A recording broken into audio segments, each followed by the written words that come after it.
تبغون تعرفون الخطوة اللي غيرت حياتي؟ والآن دور محمد. يا ربي، وش ذا؟ وش أقول؟ طيب تدري إيش؟ شكرا يا أخي، مو قاعد تضبط.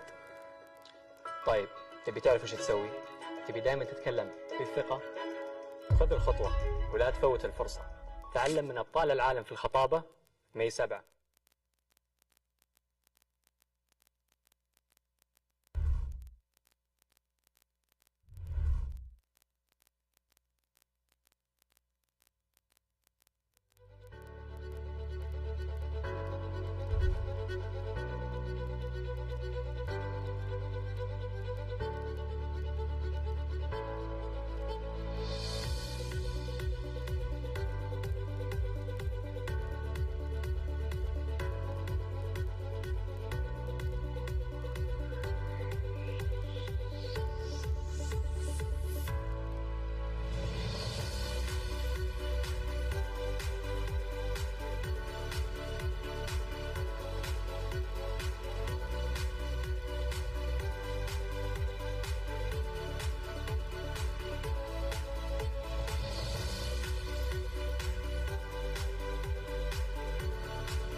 عليكم، أنا محمد. تبون تعرفون الخطوة اللي غيرت حياتي؟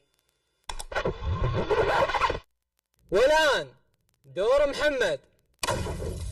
يا ربي، وش ذا؟ وش أقول؟ طيب تدري إيش؟ شكرا. يا أخي مو قاعد تضبط. طيب تبي تعرف وش تسوي؟ تبي دائما تتكلم في الثقة؟ خذ الخطوة ولا تفوت الفرصة. تعلم من أبطال العالم في الخطابة ماي 7.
السلام عليكم ورحمة الله وبركاته. Good evening, ladies and gentlemen. Can I say how wonderful it is to be here tonight? I'm Abdurrahman Faid, the president of the KFUPM Toastmasters Club, and I welcome you to Stage Masters. Stage Masters is not an event. Stage Masters is an experience, a journey that is designed to inspire you and elevate your public speaking. You're not sitting back to listen. You're there to engage, to interact, and walk out of these doors as empowered communicators and public speakers. Today, we have a lineup of great public speakers, of master orators, distinguished Toastmasters, and world champions of public speaking. Today, we're honored and thrilled to have Mohammed Al-Qahtani, Seral Dem, Brett Rutledge, Mark Hunter, and last but not least, Mohammed Shukri.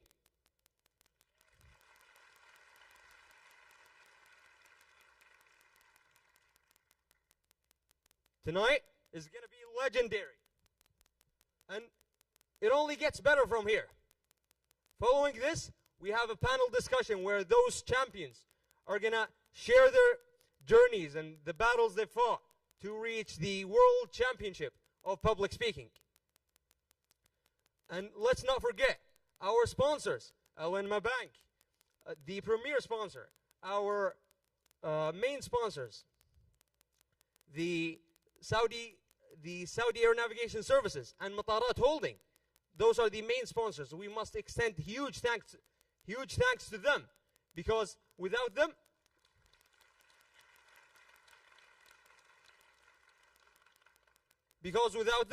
this event would have not been possible. They breathed life into the event.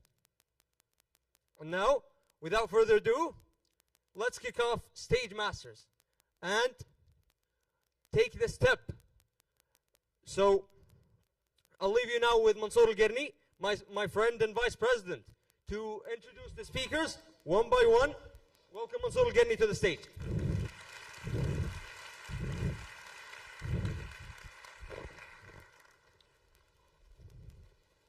Thank you, Mr. President. To begin with, I would start with a short story that belongs to my memory. 5 or 6 months ago, Abdurrahman came to me and said, Mansour, we would like to open one of the clubs in the university. This wasn't so promising at the beginning because I didn't know which club he's talking about until he came to me in a physics lab, and I believe each one of you knows how exhausting these labs are. And he came to me and said, Mansour, we need to talk.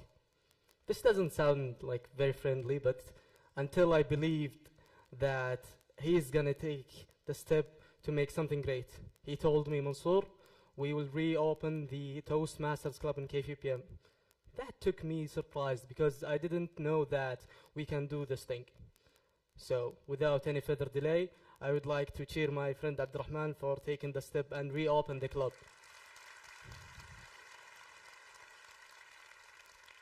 So, my role here is to introduce the speakers. We will have 5 great speeches from five brilliant speakers from around the globe. To begin with, we have Mr. Muhammad Shukri, who has won the credited speaker from International Toastmasters, and he was the first one from the Middle East to get into Toastmasters finals. So, please help me welcome Mr. Muhammad Shukri.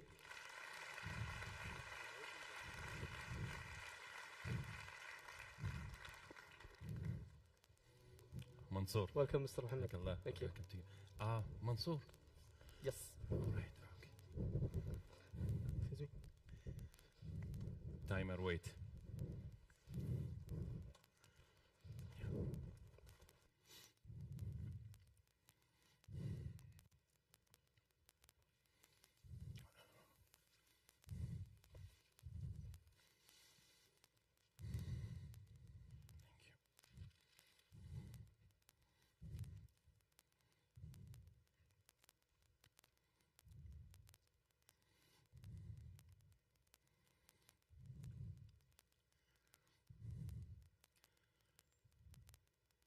What's this place?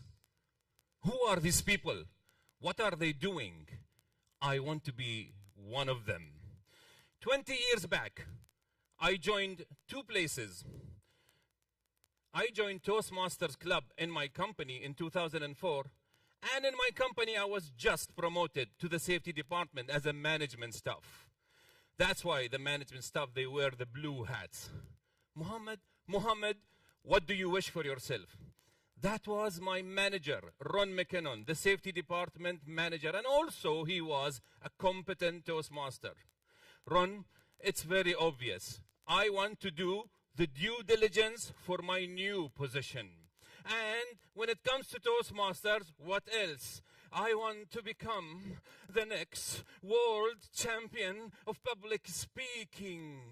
I want to be traveling the world like those world champions at Tate, Mark Brown, Darren LaCroix, Muhammad. Yes, Ron. Oh yeah, I was daydreaming. Muhammad, that's a good dream. You can start from here. Come with me. Where? He led me to a room, very small room, meeting room, enough for 30 people. Muhammad, you can start here.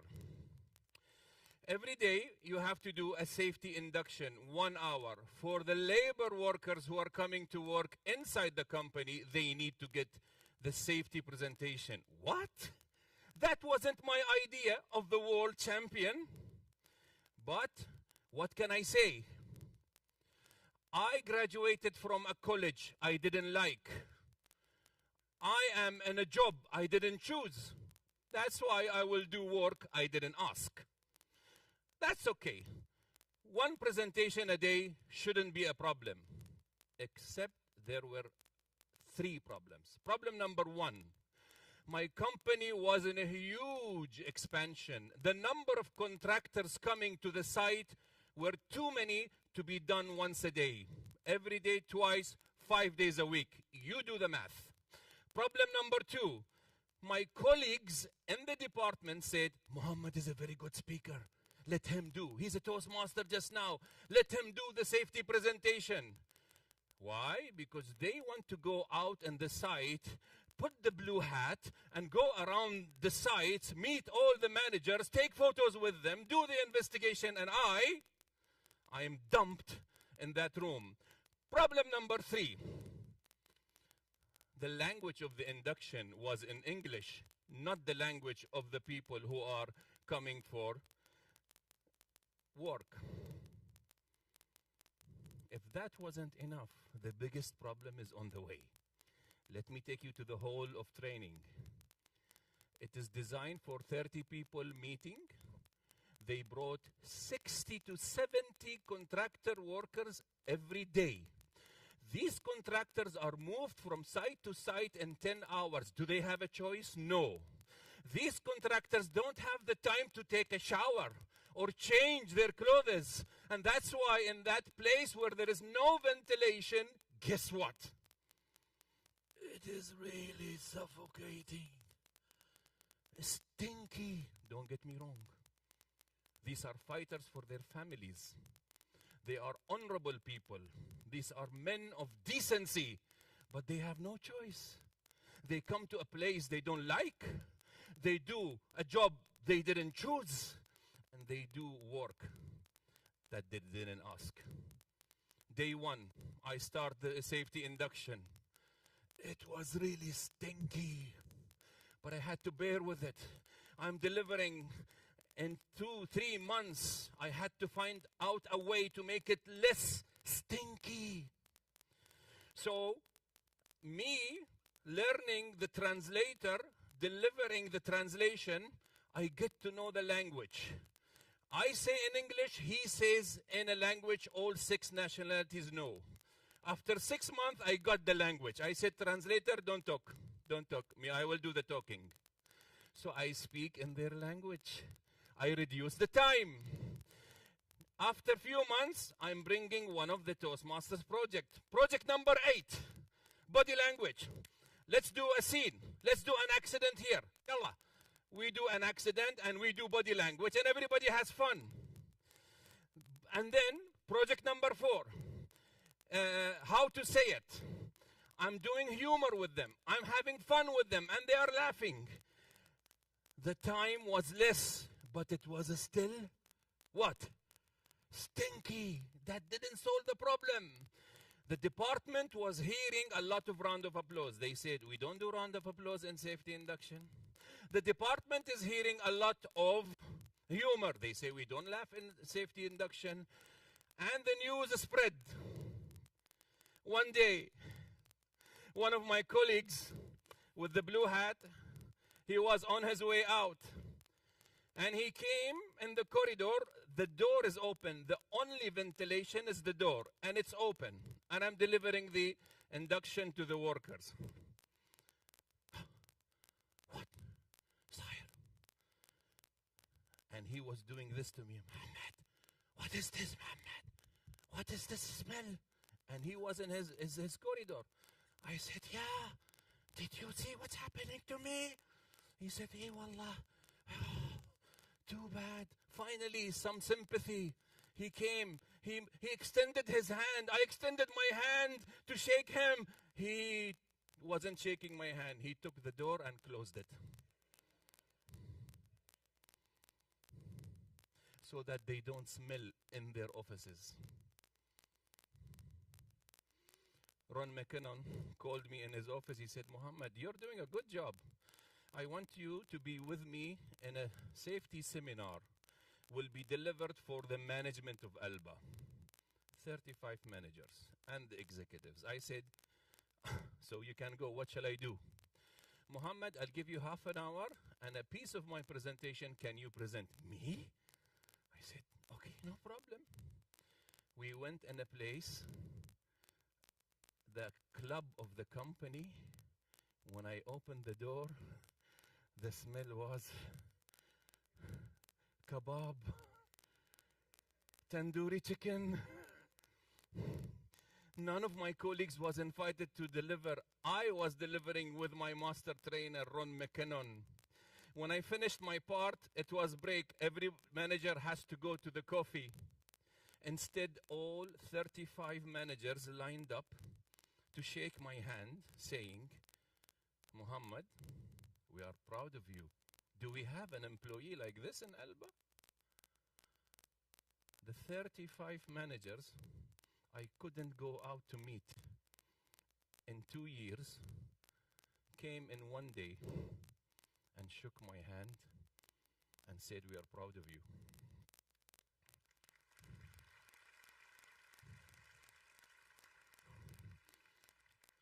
After that, invitations from the departments to speak.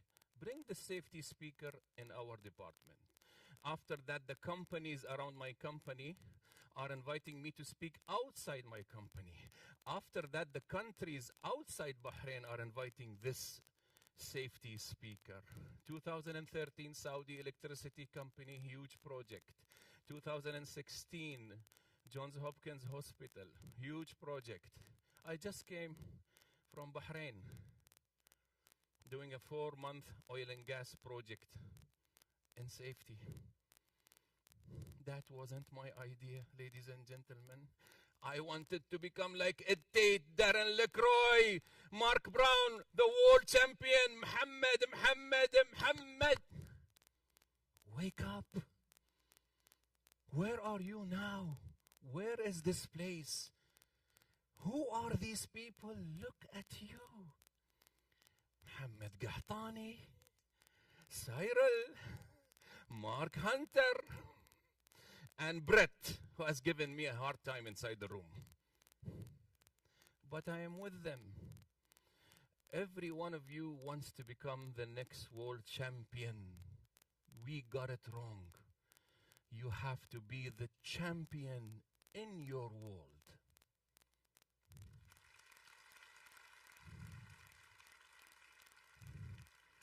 You, ladies and gentlemen, dear students, you will be in a college you don't like, in a job you didn't choose, maybe doing things you didn't ask. Just be there. Do your absolute best every moment, because you will get things you didn't ask.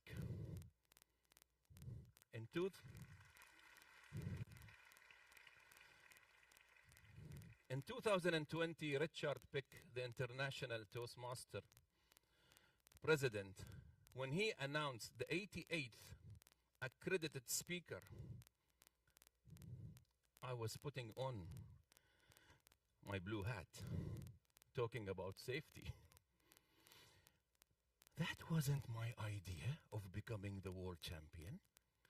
I wonder, whose idea was that? I now know. Do you know? Thank you very much.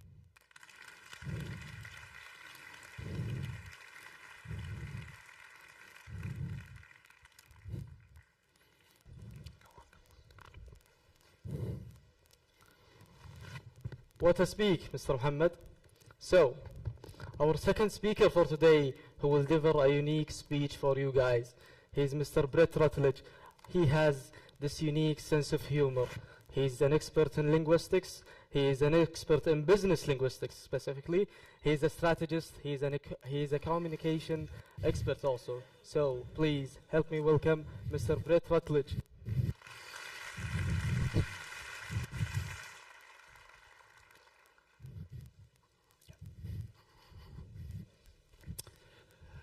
Assalamu alaikum. Ernest Hemingway was a genius. Now, for the benefit of everyone under the age of 50 who doesn't know who Ernest Hemingway was, he was one of the most influential writers of the 20th century. He wrote hundreds of stories and novels, but really he was famous for a very distinctive writing style, and it was characterized by an unusual brevity, clarity, and an understated emotion that would linger with you long after you'd finished reading. He wrote hundreds of stories, but his greatest story was probably his shortest and it was never published. So let me explain. In the 1940s and 1950s, Hemingway lived in Cuba. And while he lived there, he spent a lot of his time drinking. It's fair to say he had a problem. And he was in a bar one day with his friends, drinking, and they'd been doing this for some hours, when he suddenly looked up and he said to them, "I want to make a bet. I bet you that I can write a complete story using only 6 words." And Hemingway's friends looked at him and they thought, "He's drunk." In the current state he is in, he has no chance of being able to do this. 6 words, a complete story, this will be the easiest money we have ever made. And they took the bet. So Hemingway quickly cleared the table that was in front of him. He grabbed a pencil and he scribbled down his 6 words on the back of a napkin. And then he passed that napkin around the table. And as each of his friends read the scribbled words, they realized they had lost the bet. And they put their hand in their pocket and they gave Hemingway his money. The 6 words were these: for sale, baby's shoes, never worn. Ernest Hemingway was a genius. If you hadn't heard of him before, you have now. He took 6 simple words and he crafted a narrative that was full of that understated emotion he was famous for. A story of loss, heartbreak, unspoken tragedy.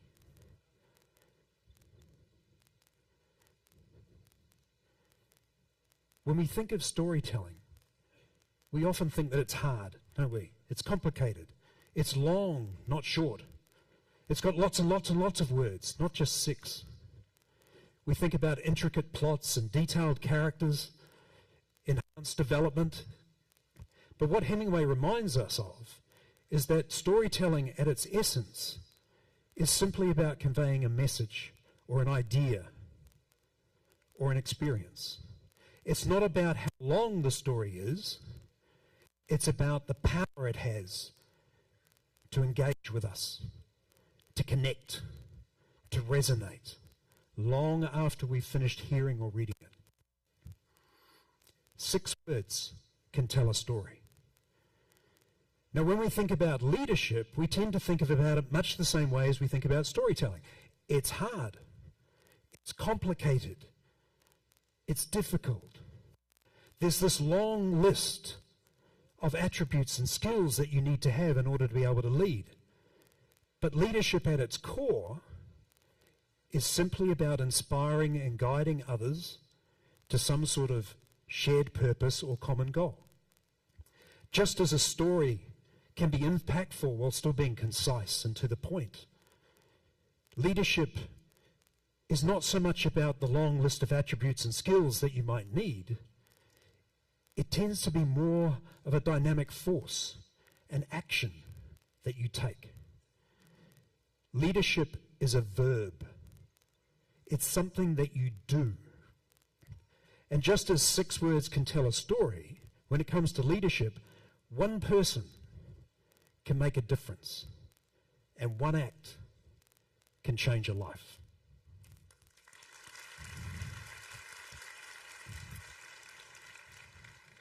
But we don't tend to think of it that way, do we? Right? We don't think of leadership as a verb. We don't think of leadership as action or doing things. We tend to think of it as a noun, as something that you become.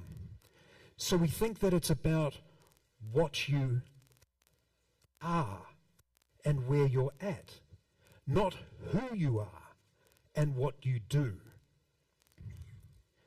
Right? We confuse it with positions and titles. But leadership is not defined by a corner office or by a higher position or rank or status. Leadership is defined by the impact you have, by the direction you set and by the example you embody. Leadership is about taking initiative. It's about stepping up when others hesitate.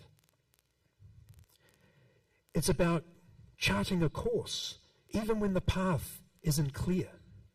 It's about being proactive rather than reactive, seizing opportunities instead of waiting for them to come to you. Driving change instead of simply adapting to it. 6 words can tell a story. One person can make a difference. One act can change a life.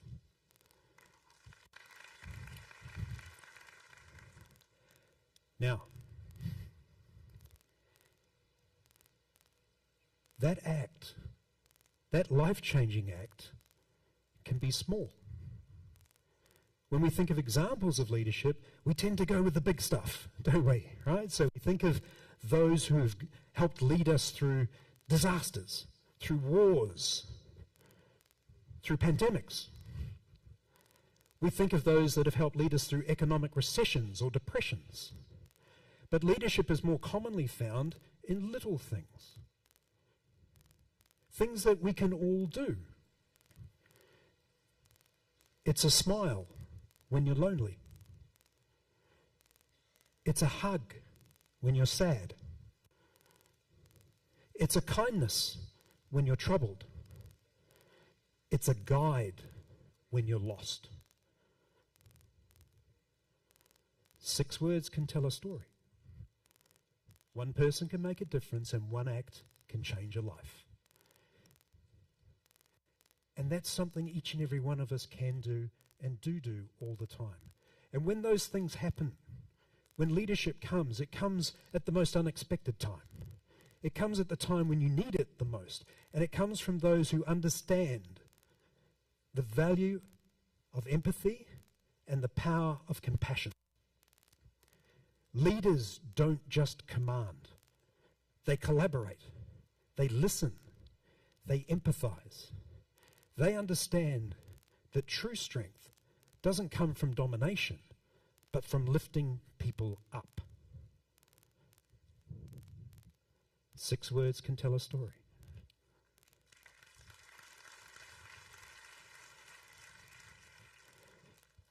But here's the thing.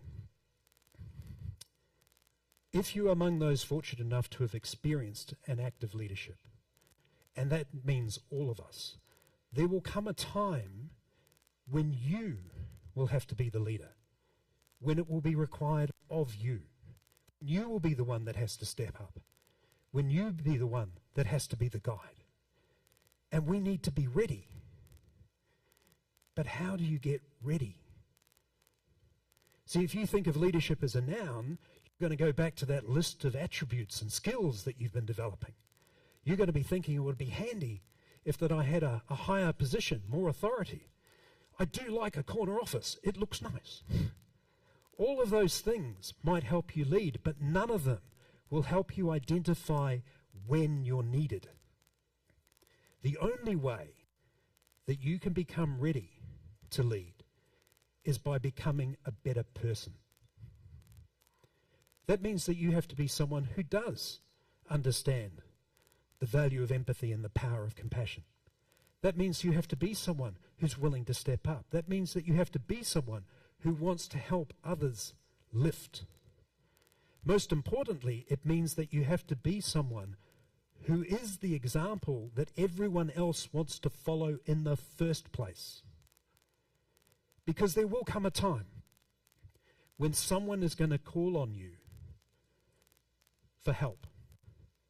When someone is going to ask you to do something. They're going to be feeling alone, or perhaps lost, or perhaps sad, or just troubled. And they're going to expect you to come to the rescue and to guide them through that crisis. 6 words can tell a story.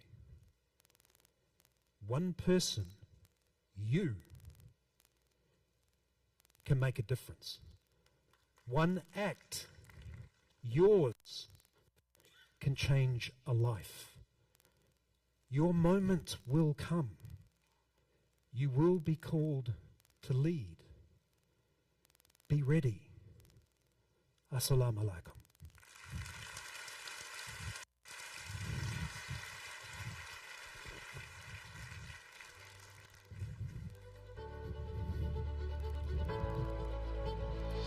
What a speech, Mr. Russell. So, for our third speaker today, he's a special speaker, by the way. He has been exposed to audience since he was 3 years old, and he matured to the extent that he started writing his own scripts when he was young. So, without further delay, let's welcome the youngest champion of Toastmasters in its history, Mr. Seral Dem, who won the championship in 2022. Please help me welcome Mr. Seral.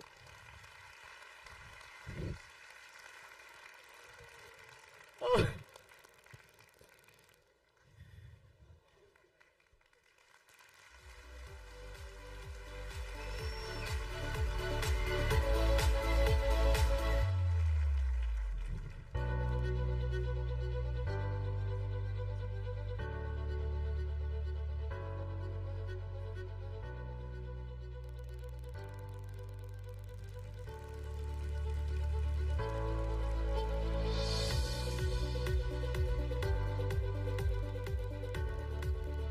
I think they like the thobe.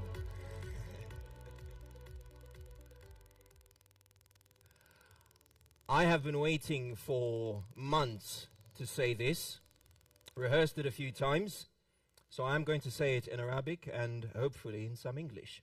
Shall I? Salam alaikum. Peace be upon you, my friends from the Middle East. One of my favorite reads of all time is a book I read in literature class. It tells the story of a woman, Nasula. Nasula means mother of Sula. Nasula is poor. Her house is small and her roof leaks.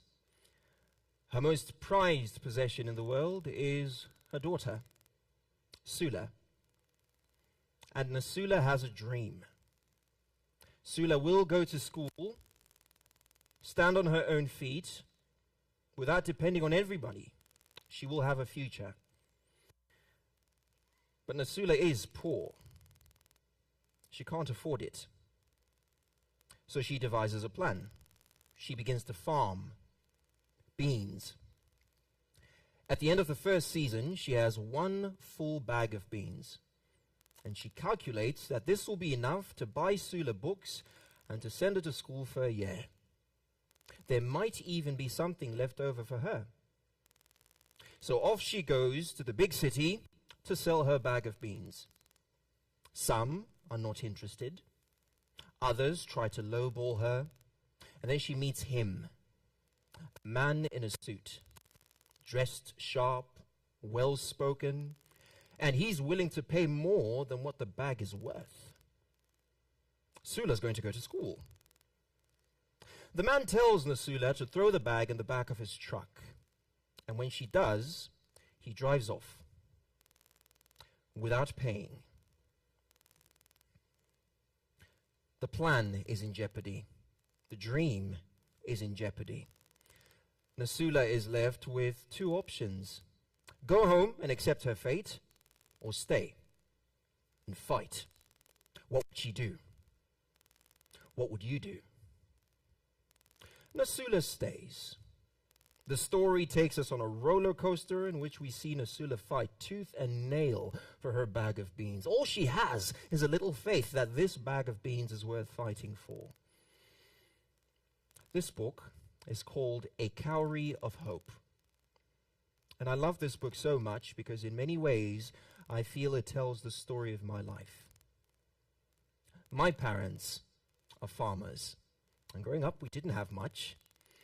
Mom and Dad love each other. They love what they do. But from a young age, I knew I wanted more. Now, for the family, education was the key to get more. But we couldn't afford the good schools. And even when I was in school, I couldn't fit in. I would get in fights, I couldn't make friends, and at least once I tried to run away. In fact, by the time I finished high school, I had transferred schools not once, but twice. I went to 3 different schools in a space of 6 years. But education was still the dream. My mother has an interesting philosophy. 1 + 1 in a fancy private school is exactly the same as 1 + 1 in a run-down public school. So the plan is this: you're going to be the brightest, most hard-working student in that school, so that everybody knows that your being there reflects on your circumstances and not your abilities. See, maybe you're here today with a dream, and maybe you need to save up a bit of money first. Maybe you need to graduate first. Maybe you need to do this before you can get that. But remember, your circumstances are not always a reflection of your abilities. Sometimes, the best you can do is to do your best. And that's what I did. By the time I finished high school, I was not the brightest, most hard-working student in that school. My grades were good enough to land me in an orange 2-story university close to a cemetery in Poland. But I had a lifeline, a bag of beans. I could speak. You could put me in front of people and I wouldn't run away. Dare I say I might even do a good job. So the plan changed a bit. Education would put food on the table, but in order to get more, I needed to find a way to sell my bag of beans, to find the sweet spot between my education and my talent. Now, please understand, at this point, I didn't know what I didn't know. I was figuring things out. In Zimbabwe, you're either a doctor, a lawyer, or a failure. Nobody's working their entire lives to be a professional speaker. And back then, there were no courses for professional speakers in universities. It was just a dream. And I must confess, many times, I felt like walking away. I joined Toastmasters in 2018. They host the largest speaking contest in all the world. Over 30,000 contestants. I remember thinking maybe these people can show me how to sell my bag of beans. I would enter that contest for the next 3 years with no success and no answers. Alhamdulillah, I made friends. Good friends who introduced me to coaches, who introduced me to mentors. The network was the secret. And only after 3 years of putting these pieces together did I finally start to see progress. They invited me to the World Semis in 2022. Like Nasuda, I could almost taste the dream. But right at the precipice of achieving it, I met the man in a suit. The World Semis in 2022 were held in Nashville, Tennessee. I'm from Zimbabwe, obviously. I needed a visa. Following the natural application process, the earliest appointment for a visa interview would have been in December of last year, so 5 months ago. For the contest, they wanted 2 speeches. I barely had 1. And weeks before I was supposed to get on the plane, I got robbed. They stole my wallet. I didn't care about the money. I don't have money. I cared about the ikama, the visa, the residence permit. You can't travel without your residence permit. It felt as though the man in a suit had put together an armada, a coalition of forces to rip me of my bag of beans. And I remember thinking, maybe this is a sign. Walk away. Have you ever been there? What is it we said earlier on? Sometimes the best you can do is to do your best. And that's what I did. Cyril, if the plan fails, at least you can say you did everything you could. At least you can fail with a clean conscience. Immigration offices, lawyers, police stations, city officials, in all of Poland, there is no door I did not knock. And the more I knocked, the surer I was that this was a sign that I was chasing something worth fighting for, a sign that my bag of beans was worth fighting for. My whole life, I had lived with three things: a dream, a plan, and a little faith, and it had brought me here.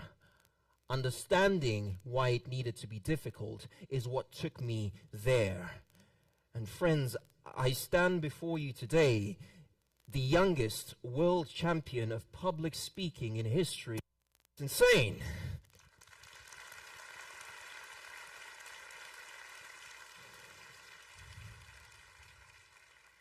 A lot has changed since then. In Wrocław, the city where I live, at least 2 universities have opened up courses to teach their students public speaking, and I am humbled to be part of those efforts.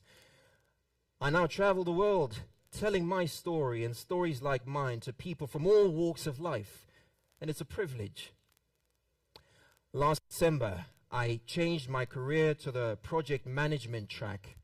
I told my employer that I needed to find the sweet spot between my education and my passion. He hands me my contract, which lists my responsibilities, 13 responsibilities. I don't care about the first 12, I care about responsibility number 13, to teach public speaking in all of the company. Ladies and gentlemen, I found someone to buy my bag of beans.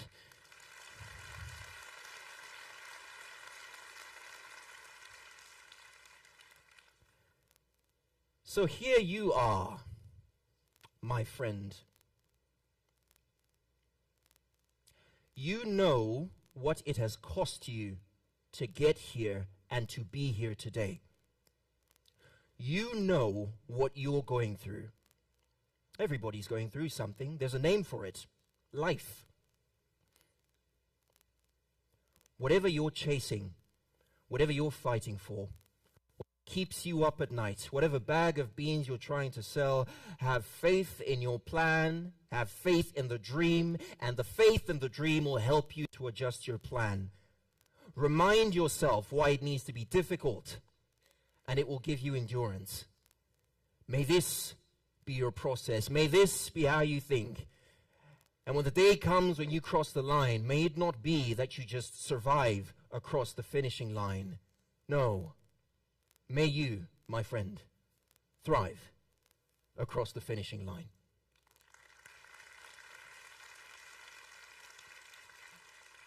Thank you.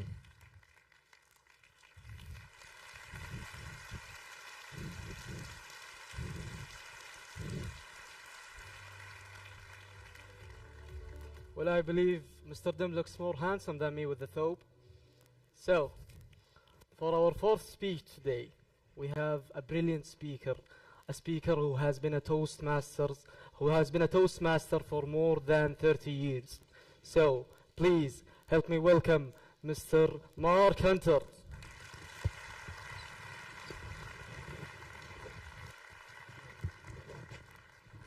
Oh, hang on, wait. Yes, on you go. And the boxes, hang on, wait. And yeah, over there. No. Welcome to the stage, Mr. Hunter. Thank you. Just there. Back a bit, yeah. Just here. Thank you. Thank you. I'm right. Thank you. Space. Just a space between. Push that one really. Push it over.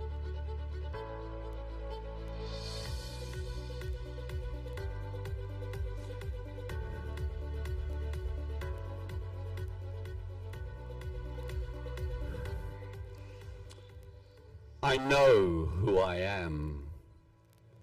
I know what I am, and I know where I want to be. Ladies and gentlemen, with this knowledge, I have been empowered to live a life literally littered with significant achievements. Well, significant for me anyway. One of these achievements is sitting with you here on this stage, sharing a life's journey.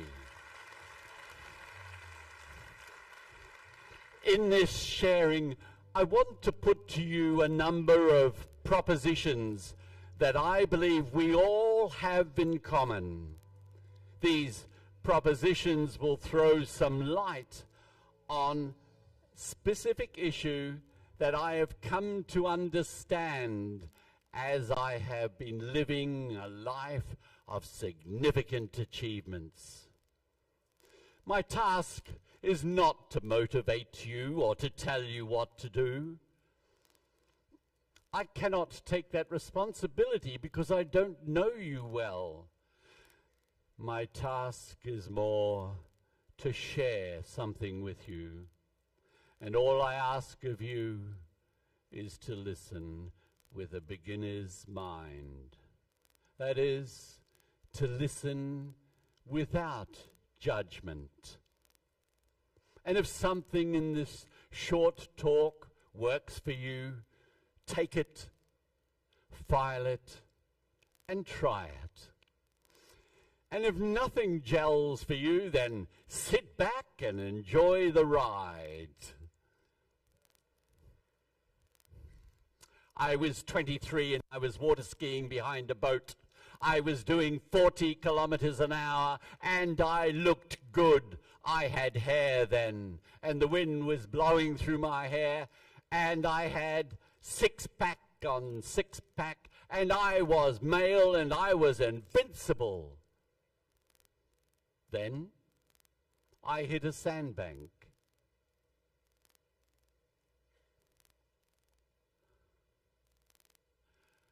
And as a result of hitting that sandbank, I had a spinal injury that resulted in me getting around in a wheelchair. So, what did I learn from that particular experience? Proposition 1. We all have a natural inclination to achieve. Some might climb mountains. Others will climb hills. It matters not. What matters is not the summit we seek, but the energy that we put into that climb. You see, for some, a particular achievement might be a mountain, and for others, that same achievement might only be a hill. So let's not make the size of the summit of the mountain be the measure of our success. Let's make the energy we put into what we do be that the measure of our success. Proposition 2. In our lives, we will all meet with some form of adversity which can get in the way of our achieving what we want. Now, these adversities can exist financially, in relationships, in conflict, health, education, social, even work. But no matter what the form, I passionately believe that if we want to achieve, we need to be able to manage the adversities that come into our lives. I have lived through many adversities. One is that water skiing accident that resulted in a spinal injury 50 years ago. And I know what you're thinking. He doesn't even look 50. So despite this, I have found success. I've been a principal of a school for over 30 years, CEO of a hospice on the Gold Coast in Australia, chair of the Brisbane Disability Council, world champion, as was mentioned. I have published, I have loved and lost and loved again. And I have travelled far to be on this stage with you.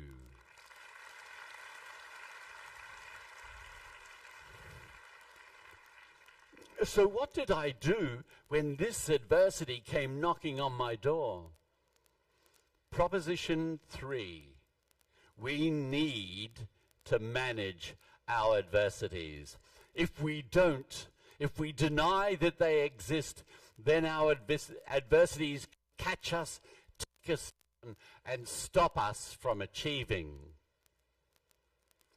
Proposition 4. Self-awareness can help us manage our adversities, allowing us to achieve. When I had my water skiing accident, I was in hospital for 6 months, and I managed this adversity, firstly, by being self-aware. Secondly, by accepting that situation. And thirdly, I took action. Now, how did I take action?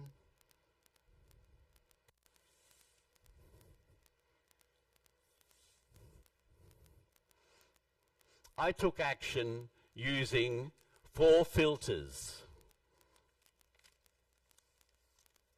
The filter of time. I was in hospital, and I was determined to limit the time I was going to focus on what had happened to me. I gave it 6 months, and when I left hospital, I was right for living.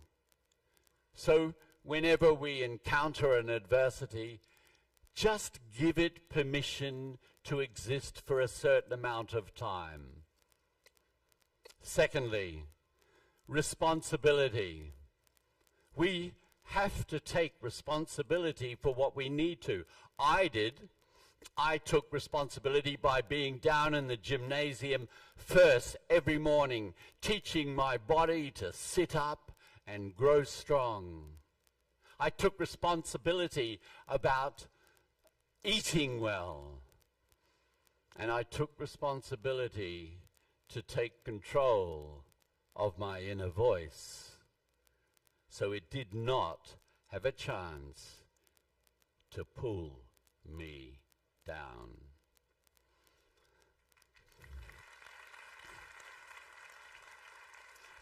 The other thing I learnt while I was in hospital is we have to be careful what the adversity influences. So mine was physical. It was just a physical adversity, and that's where I made it stay. I didn't allow the adversity to influence my relationships, my future at work, the way I thought about myself. Managing the adversity by stopping it influencing the rest of our lives was one of the filters I learnt to use. And the last one is about taking control. I wanted, when I was in hospital, to take control over those things over which I had control, like my self-talk, like how I saw my disability, control in stopping it from influencing my whole life. I let it just influence my physical life. So these, ladies and gentlemen, are 4 filters or 4 actions I took when I had that water skiing accident. Taking these actions with this adversity worked. Consequently, being in this chair has not stopped me from living a life of significant achievements. Now, I continue to use these filters when adversity comes knocking on my door, as recently as 2 days ago. So, ladies and gentlemen, the idea of being self-aware by using these 4 filters when we manage our adversities can work. So, take them, file them, try them.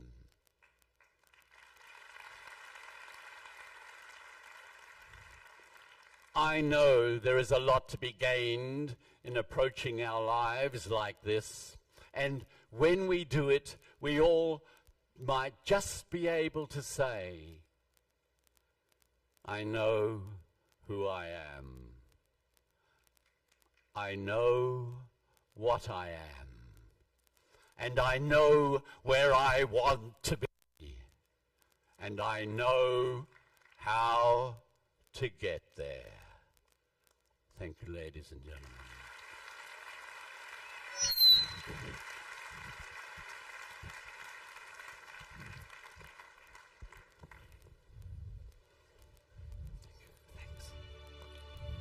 Thank you for your speech, Mr. Hunter. So, we have our last prepared speech for today. I believe that I'm going to introduce our national hero, the hero that introduced Toastmasters to us Saudis. So, please, without any further delay, let's welcome our guest and first speaker in Toastmasters. Let's welcome Mr. Mohammed Al-Qahtani. Stop.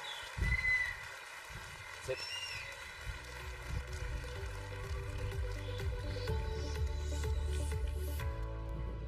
السلام عليكم ورحمة الله وبركاته. حياكم الله جميعا. Did anybody see my thobe? I think Cheryl took it. My fellow audience, I have this tradition where before I speak, I always take a photo with my audience. Do you guys mind? Is that okay? All right, everybody smile, please. Good smiles, if you don't mind. Thank you.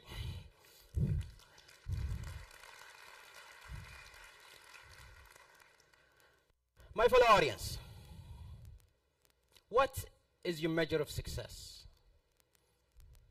How do you know that you made it? Now, it's a simple question, but the answer is sometimes much harder. In a small village in Abha where I grew up, I was a shy child who couldn't speak to anybody. I always spent most of my time in my room. And because I spent most of my time in my room, I always read a lot, and thus I was always the top of my class. Always number 1. First grade, second grade, third grade, all the way. I got used to it. It's my thing now. But it all changed when I reached high school. Because in high school, I met my worst enemy. His name is Turkey. Let me tell you about this Turkey. Now, Turkey was very popular. Everybody knew him. He hung out with everybody. He was very social. On the other hand, I sat at the back of the class, quiet, just staring at everybody. The kind of kid that you would look at and think, yep, he's going to grow up to be a serial killer one day. Now, Turkey was a handsome young man. Me, on the other hand, you can see for yourself. But what made it even worse is after the first midterm, the school principal walked into our class and hung the list on the wall of the top 10 students in the class, kind of a motivation to everybody. And when I looked at that list, Turkey was first, and I'm second.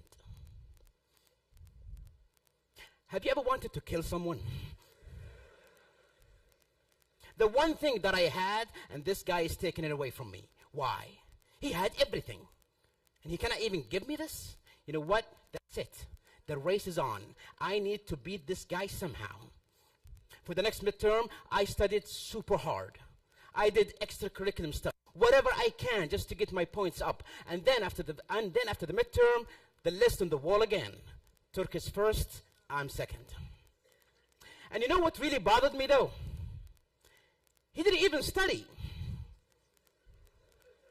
Have you had that student in your class? He never studied, he just walks in and boom, he gets all the grades.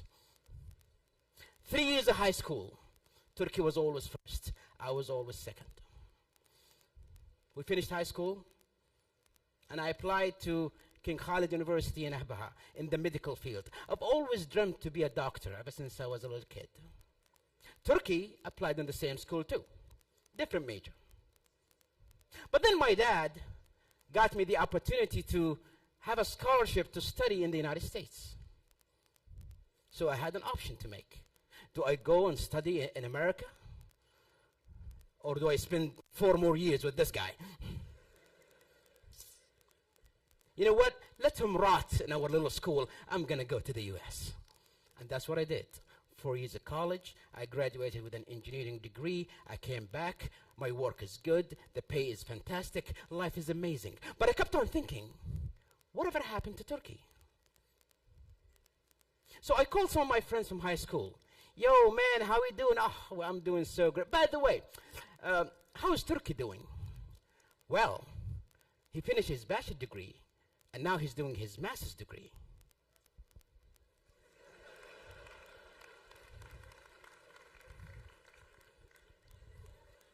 Master's degree, you say? Why does he get a master's degree and I don't? I went to my boss, I said, I need to take some time off so I can do a master's degree. He said, time off? Dude, you just got here.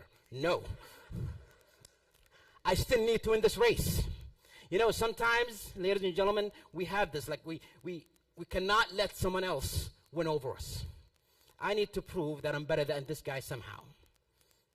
I worked super hard. I got promoted before any of my peers. I bought my first house when I was only 27 years old. I bet he doesn't even have a house.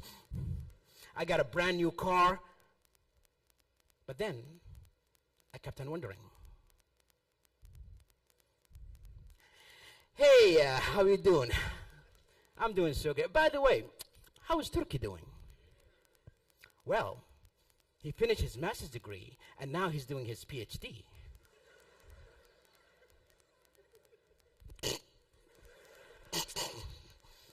PhD, you say? This guy get a DR in front of his name and I don't? How can I win this race? I need to do even more. I worked even harder. I bought my second house. In 2015, I won the world championship. I'm all over the news and all over the media and all over YouTube. I bet nobody knows who he is. But then it came crashing down in 2018. I flew to Abha to see my parents. And one day, I was at a coffee shop. And as I was walking out, I saw him. I haven't seen him since high school. We shook hands. And then he asked me the question that I've been waiting for him to ask me all these years. So, Muhammad, how are you doing? How am I doing? How am I doing? I'm going to tell you how am I doing. And I started to tell him about everything, you know, the job that I have, you know what kind of car I drive. I even showed him my bank statement just to show him how much money I have. And I'm sure you've seen me on YouTube and all over the news. And with everything I'm telling him, I'm looking at his face. I'm waiting for that look. I'm waiting for the look that says, yeah, Muhammad won and Turkey lost. But to my surprise, with everything I'm telling him, this guy is smiling more and more. He's happy. Why is he happy? He shouldn't be happy. I just won the race. He should be devastated. But then I flipped the question and I said, by the way, how are you doing? He told me that he finished his PhD and now he teaches in the same university. Teaching. How much money does that make? He said, it's never about the money. Ever since I was a kid, my dream was to be a teacher one day. And now I'm living my dream. Every day when I come to work, it doesn't even feel like work anymore. I am blessed. And that's when I realized this guy really won the race. But what I also realized is, this whole race was just in my head. He wasn't even racing. He was achieving his own dream, while I measured my success based on, am I better than somebody else or not? My fellow audience, we chase our own dreams. Sometimes we want to be rich, we want to be famous, we want to be powerful, and that's okay. But please, don't let your dream be, I should be better than him, or I should be better than her.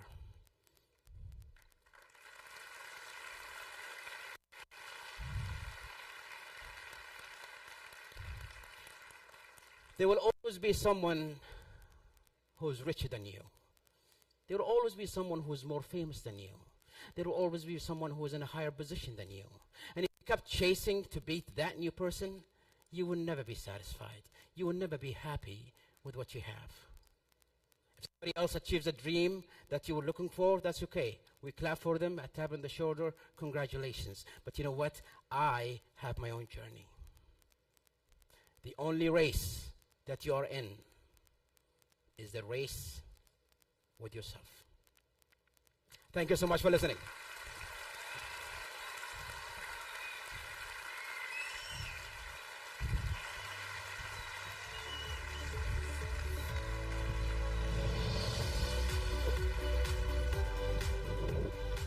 So, these brilliant speakers didn't leave me so much space to give you anything to talk about. So, I believe it's the time to have a tiny break. After listening to these 5 great speeches, we will come back in 30 minutes with the panel discussion, which is the most important session in our event. Please come back in 30 minutes. Thank you.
مساء الخير جميعا. بإذن الله بيكون في توزيع لأساور مرقمة، بيكون في سحب على جوائز في نهاية الحفل، بيبدأ توزيعها إن شاء الله عند البوابات الدخول والخروج. فاللي بيستلم الأسوارة يتوجه لبوابات الدخول والخروج وبنعطيه إن شاء الله بعد دقائق. يعطيكم العافية جميعا.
السلام عليكم، أنا محمد.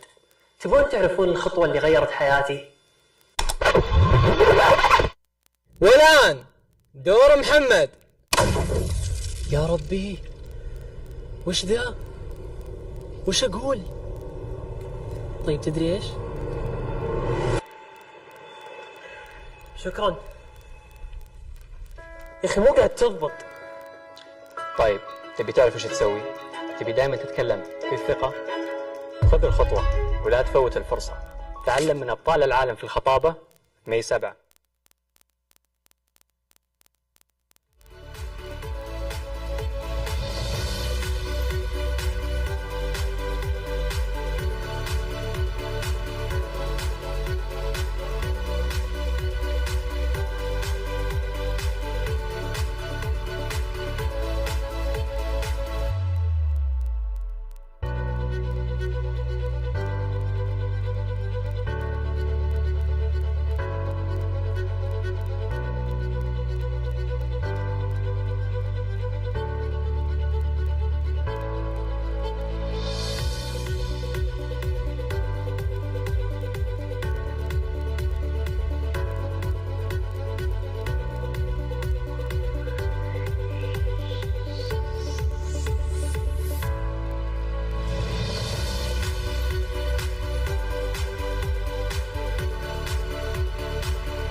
Assalamu alaikum wa rahmatullahi wa barakatuh.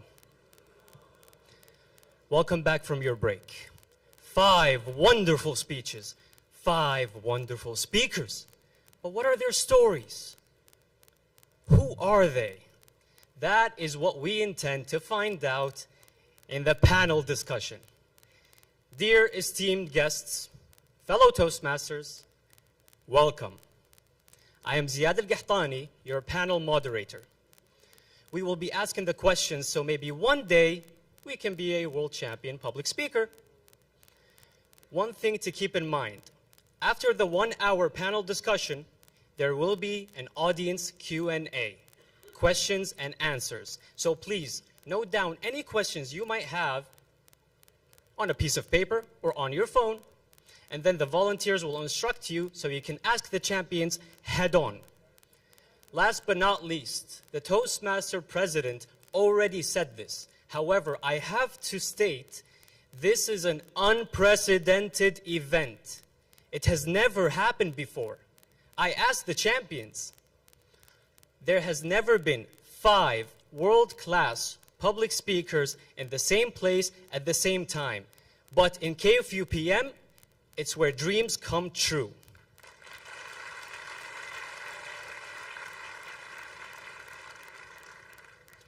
Without further ado, are you ready?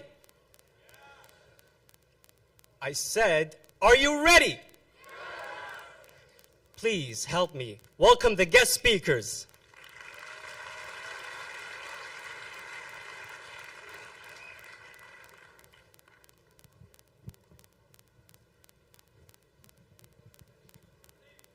يلا يا رجال. I'm right. Oops. Yep.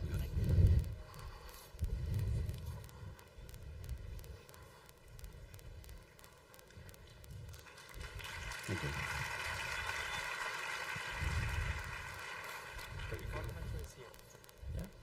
Mark Hunter, please come in the middle.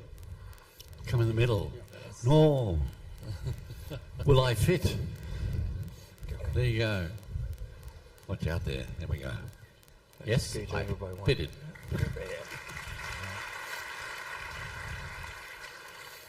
Please have a seat. I brought my...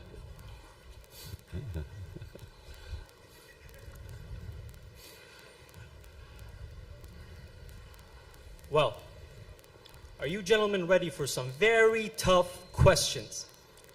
Are you? I'm always ready for tough questions. That's the answer I like. Okay. The first question is a very general question. It's going to be asked to all public speakers on the stage. And it's a very familiar question because we've all been through it if you've been to a Toastmasters club. It's, how is your icebreaker journey in Toastmasters? Now, for those who don't know, the icebreaker speech is actually the very first speech that you give when you enter a Toastmasters club. So be ready for some very disastrous stories here. Mr. Shukri, please. Well, of course, I remember my first icebreaker because I came with full confidence that I'm gonna nail it, you know. And I was doing speaking before, so what's this icebreaker? How many minutes? 4 to 6 minutes. So the 6 minutes for me was minute number 1. I just started speaking and the red light is on.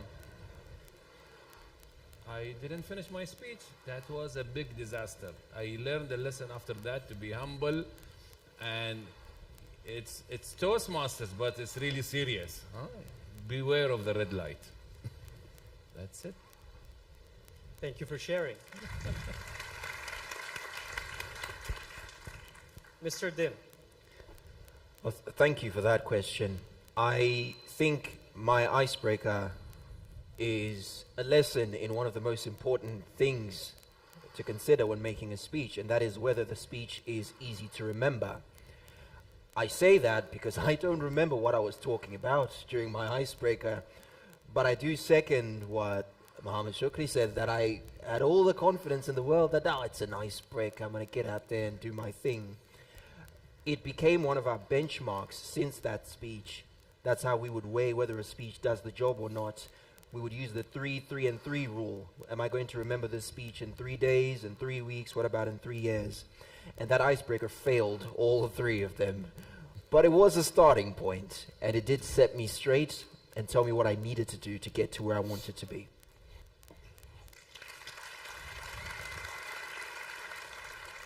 Thank you, Mr. Dim. Mr. Hunter, I know it's been a long time ago since you've had your icebreaker speech, but please do share. Thank you, Mr. Chairman, ladies and gentlemen. I've been in Toastmasters for 30 years, and I have enjoyed every moment of it. It's, as I said during the speech, it got me here, and that was the most remarkable consequence. My icebreaker was 30 years ago. Can I remember it? No, haven't any idea. But I would have it would be fair to say that my wheels were shaking and I might have ended up with a flat tire or 2, so that would be my icebreaker.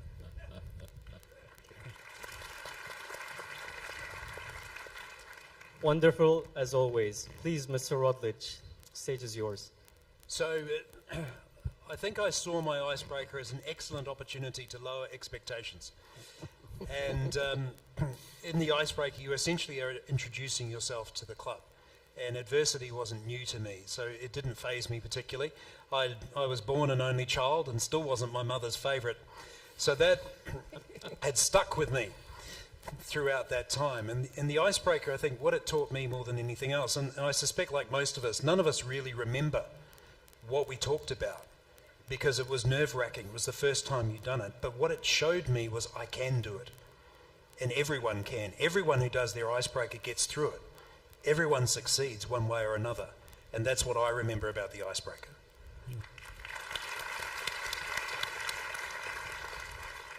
That's a wonderful lesson learned, Mr. Rutledge.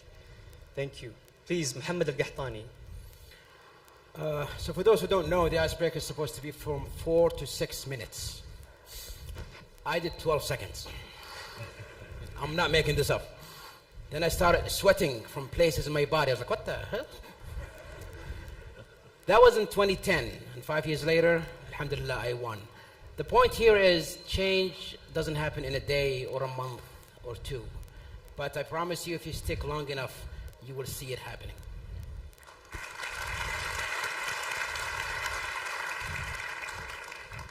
So to reiterate what Mohammed Al-Qahtani just said, it doesn't matter where you start because all of them are on the stage now. No matter how disastrous it was, you can still make it. Thank you guys for sharing. I would like to move on to the second question, if you will allow me. How did you find yourself competing for the World Championship of Public Speaking? It's not exactly something that comes up in your head in one moment. How was your journey to how you thought, you know what, I can take this challenge on? Mr. Shukri, would you like to share? The world champion, you know, I'm a Toastmaster for 20 years, and from the first year I said I want to become the world champion. And what was in my mind, I don't know, but I was the youth who wanted just to be there. I wanted the glitter of it. People told me, if you become the world champion, you don't have to work at your company again. Anyway, that was a big lie. All right? And I built dreams. Before going on the stage in Washington, D.C. in 2006, right on from the beginning I started, I reached the finals in my first attempt. So I said, it must be it. Even the Americans in Washington said, okay, first time from outside North America, it must be it. This is the day. And I said all the prayers, all the surah Qur'ani اللي في بالكم. Oh, yeah, it must be it. It wasn't it. I reached at a stage, I learned one lesson. You saw what's the finals? There you go. Is that what you wanted? You had a taste of it, right? No, that wasn't what I wanted when I reached there. Back to you. Thank you, Mr. Shukri. I'm sure it's a very courageous thing, even for me, to just be on stage. So going all the way to the finals must have been such an incredible achievement. Mr. Dem, would you like to share? Would you mind if I was brutally honest? I would. That is exactly what I would want. All right then. I used to compete in a separate system of public speaking contests, much smaller than Toastmasters. And the thing is, they would invite Toastmasters to be the judges. And this system was brutal. You know, before they announce the results, the judges come on stage and they tell you what they saw, what they liked, what they didn't like. It was very scathing. And that's how I discovered Toastmasters exist. But amongst the pool of judges was this one guy, just this one guy, didn't like him one bit. And I remember thinking, whatever this Toastmasters Breakfast Club thing is, I'm going to join it so I can do whatever he does better than him, and then I can rub it in his face afterwards and live happily ever after. I didn't know then that the World Championship contest existed. It was 5 years into this system of contests, and I was still not making much progress, that my coach and mentor at the time said, hey, you should watch this speech online. There's this bald guy with a rose, and apparently people loved that speech. Take a look and see if you can learn anything from it. And that's how I discovered the World Championship existed. But for the life of me, I could never imagine myself on that stage. It was only when I moved out of Mama's house and was living alone that I realized I had the time and that I enjoyed the little road trips between contests, so from area to division, different city. When the progress finally came and I got confidence from those around me that, Cyril, you know what? don't you push a little bit more and see what happens, did I start to make those strides. And I remember to this day the feeling on the contest forum when I checked the box, what level is this? World Championship. I got goosebumps. And I remember walking onto that stage and seeing a crowd about this size just going wild. It was the culmination of a lot of work, and I do appreciate that others saw the potential in me and they pushed me there.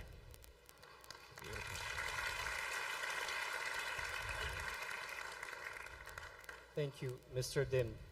Let this be proof that it doesn't happen overnight, but it happens after a series of decisions. Mr. Hunter, would you like to share?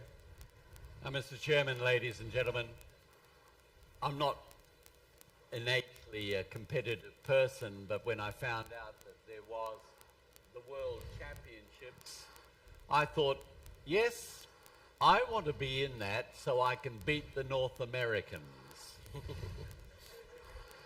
Do the right deed for the wrong reason, and therein lies the greatest treason. So when I got rid of that out of my soul and system, what I learnt to enjoy was using language, the beauty within language and how we can use it with maximum impact with an audience. And so I morphed from, or I had this transition from wanting to beat the Americans to sharing something of worth, which I think is what we tried to do today.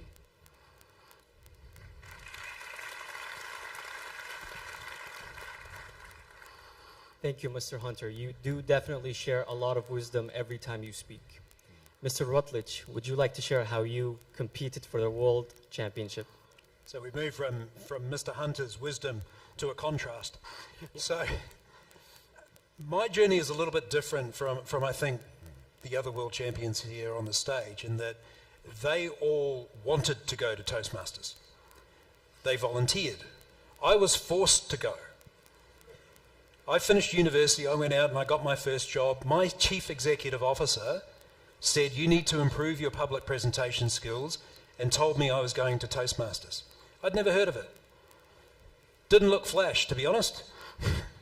And not only did I have to go to Toastmasters, I had to go to my CEO's club. So I had my CEO sitting in amongst the other Toastmasters every single week, watching me and what I did. And one of the unique things that my club did, which is not what every club does, but they had a novice competition. So it was only done within the club, and basically it was for all the brand new speakers, the people who had just joined. And again, I was forced to go into this competition.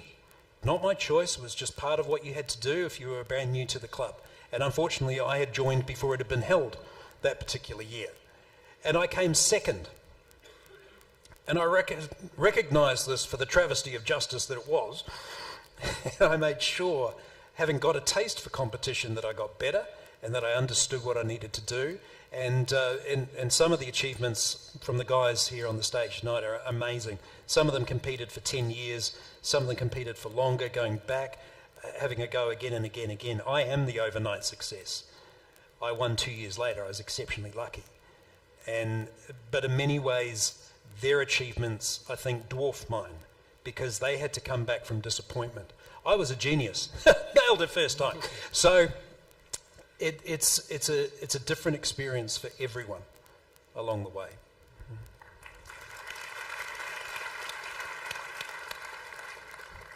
I would like to extend my gratitude to your CEO for pushing you to go to Toastmasters, because it is just so lovely having you here, Mr. Rutledge. Thank you for that. Mr. Muhammad Al-Gahtani, please do indulge. So I started competing in 2010, and I really didn't want to because I didn't know what it is. But then the president of my club at the time, his name is Mohammed Hussein. Can everybody please give him a big round of applause? He's not here. He's the one who kind of pushed me, and I kept on losing every year. Even 2015, I even lost because I got second place. And the only reason I went to compete is because the first place winner had an emergency and could not make it. So I took his, I took his place. And the beautiful thing about this organization is everybody will jump in and like help you. All you have to do is ask. And I was coached by a lot of amazing speakers, and actually one of the coaches that made me reach all the way and hopefully like win the championship is sitting at the far end of this panel, Mr. Muhammad Shukri. Let's give him a hand, everybody.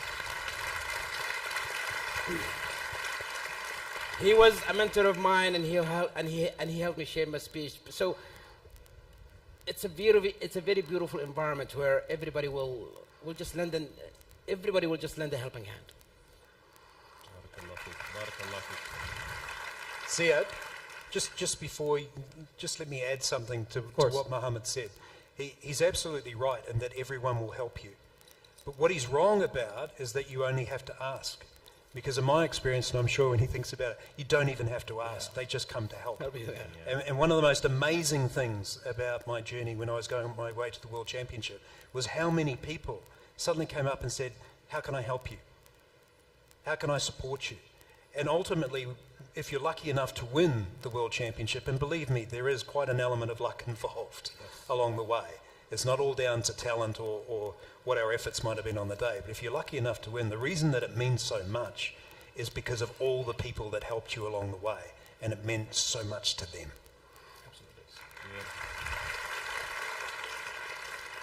Thank you, Mr. Rutledge. If anyone would like to say something about that, then you're very much welcome to. If not, I will move on to the next question.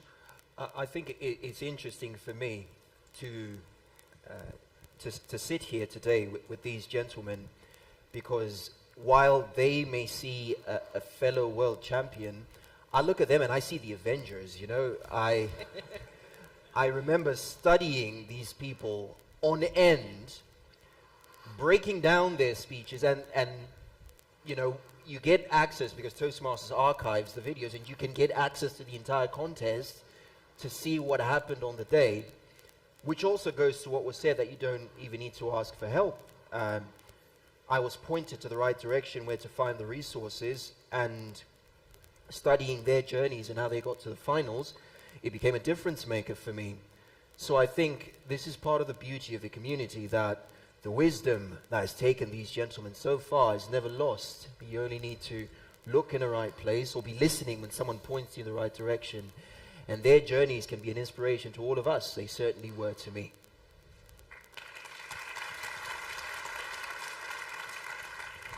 You know, you are absolutely right, Mr. Dim. And it just shows that all you have to do is take the step and people will help you. I would like to move on to Mr. Shukri. Mr. Muhammad al-Qahtani has just told us a story about how you were his mentor, essentially. However, as we all know, you were the first person from the Middle East to go to the World Championship of Public Speaking. You are leading a one-man army. You were leading a one-man army into uncharted territory by yourself. Did you feel that you had the world's weight on your shoulders? Did you have a mentor since you were the first to do it? How did it feel? With Muhammad's remarks, I feel a bit more emotional to answer exactly what you said. It was more than the word. It was the devil himself. You know, in 2015, I received this call from, in 2006, by the way, when I won the District 79, by that time it was all the GCC, you know, everybody went home because this Bahraini is alone, let him deal. All the countries went back home, including my country, Toastmasters, except the Saudi Toastmasters.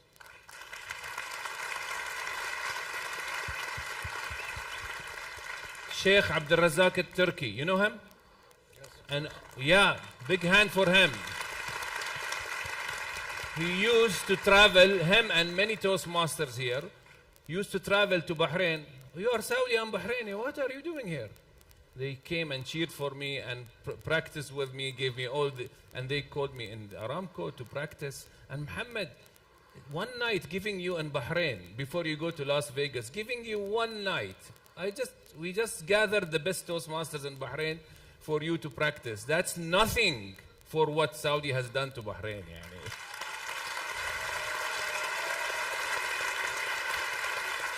And he should forget about this. The next day, the next visit to Indonesia, the next visit, Indonesians are calling me, who are you? I said, who are you? This guy, Muhammad al-Qahtani, is talking about you everywhere. Why are you doing this? Because you are not just a champion, you are an amazing human being, Muhammad.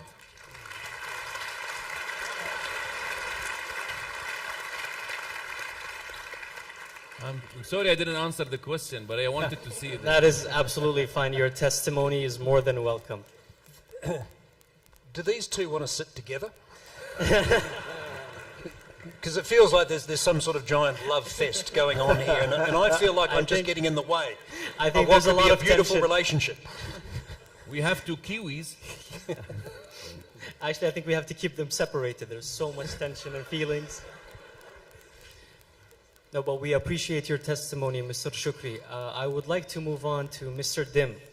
You know, when I was looking you up, your background was quite sophisticated and diverse. You know, you played your hand at theater, you played your hand at computer science, stand-up comedy, event management, and so on, and obviously public speaking as well. Now, my question is, and I think this is something that we can all benefit from, having so many interests at the same time, how do you manage so many of them to the point where you can become a world champion at one of them? How do you do it? That is a very important question. And I think to that, I would say how you manage all of them is by understanding the relevance of each to the other. If you understand stand-up comedy and how it's relevant to public speaking, it makes you a better speaker. If you've hosted an event and know how to work a crowd, it contributes to how you're going to be a public speaker. If you've studied in some industry, myself in IT, you see opportunities for public speaking to improve the careers of everybody in that field. So of course we do observe that these are different and separate interests, but I'd like to recognize that they are definitely related. And this is something that we've been saying a lot, that this is a university of engineers, and the question was coming, so why public speaking? Why are we giving all of this? And I kept calling back to the wisdom of Einstein, who said that no scientist is complete without an appreciation of art. And so this art that we find in all these interests, it blends and it makes us complete speakers, but most importantly for everybody here, it will make us a complete professional.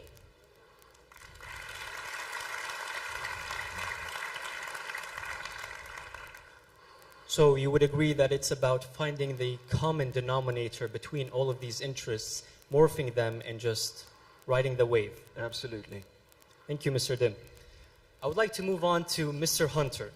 You know, Mr. Hunter, being the most senior on this panel.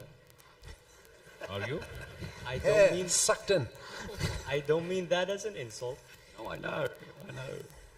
I just want to ask, I'm extremely curious. When we contacted Mr. Hunter, he was already on board. He was so excited to come here. He was so excited to speak in front of all of you. Now,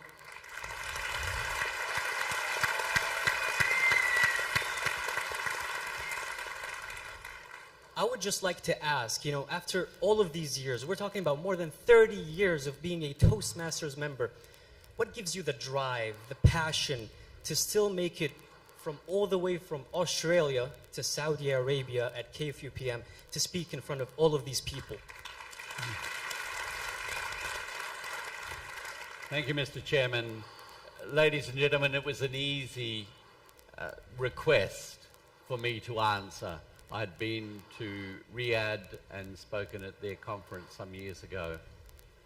I think Toastmasters is one of those organizations that is not recognized for its worth because it's based on consistent and repetitive feedback with regard to you as a person, you as a speaker, and you as a leader. So I continue to be in this organization for the service that I can provide the other Toastmasters and the growth that I can contribute to. But let me tell you, first off, I joined Toastmasters 30 years ago to find a wife. And I found love.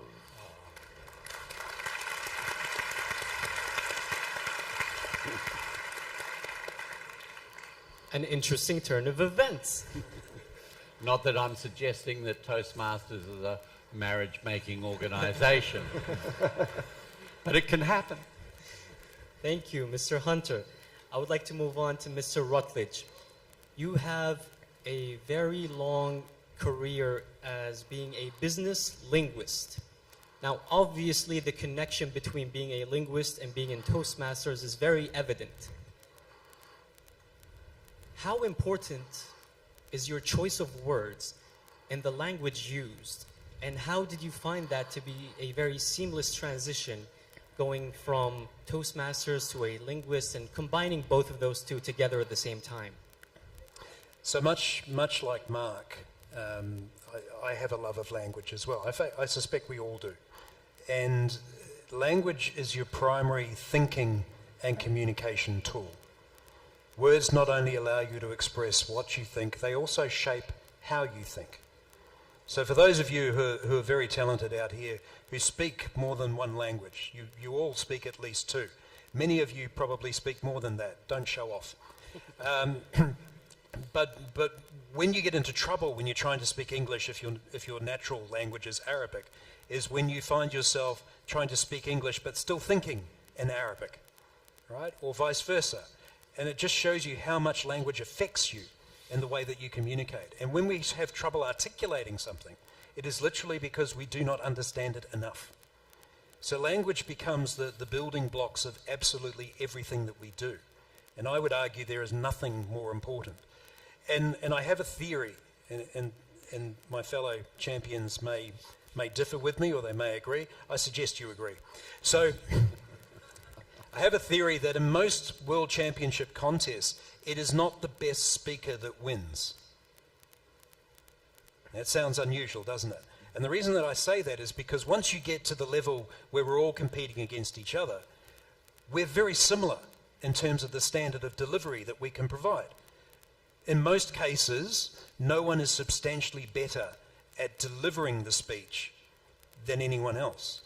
So the best person that wins, or the person that wins, is the person who's the best editor, the person who's most able to rewrite the speech, to adjust it, to change it, to fix it, to recognize that the audience isn't responding the way I want them to this particular part, so I'm going to change it. I'm going to get rid of it. 2 weeks before I went to my world championship, I threw a speech away. Threw it away because it wasn't working. It wasn't good enough. And the speech that I actually won the world championship with in my year was 2 weeks old. So it's when we go to Toastmasters, the focus is very much on the delivery in many ways, the skills in terms of presentation. But I would argue you need to pay as much attention, if not more, to your writing. And I'll make one final point. Think about the great speakers of history, all right? The world's greatest speakers, none of whom are here today, because you don't become one of the world's greatest speakers until you're dead. Up until then, you're making too many mistakes. Everyone sees it. It's only once you've passed that you become a great speaker and everyone forgets mistakes and only remembers the good stuff, right? Most of those people you never heard speak. A lot of those people you couldn't hear speak because there are no recordings of them anyway. So why are they the world's greatest speakers? Because you read the speech. And that's what impressed you.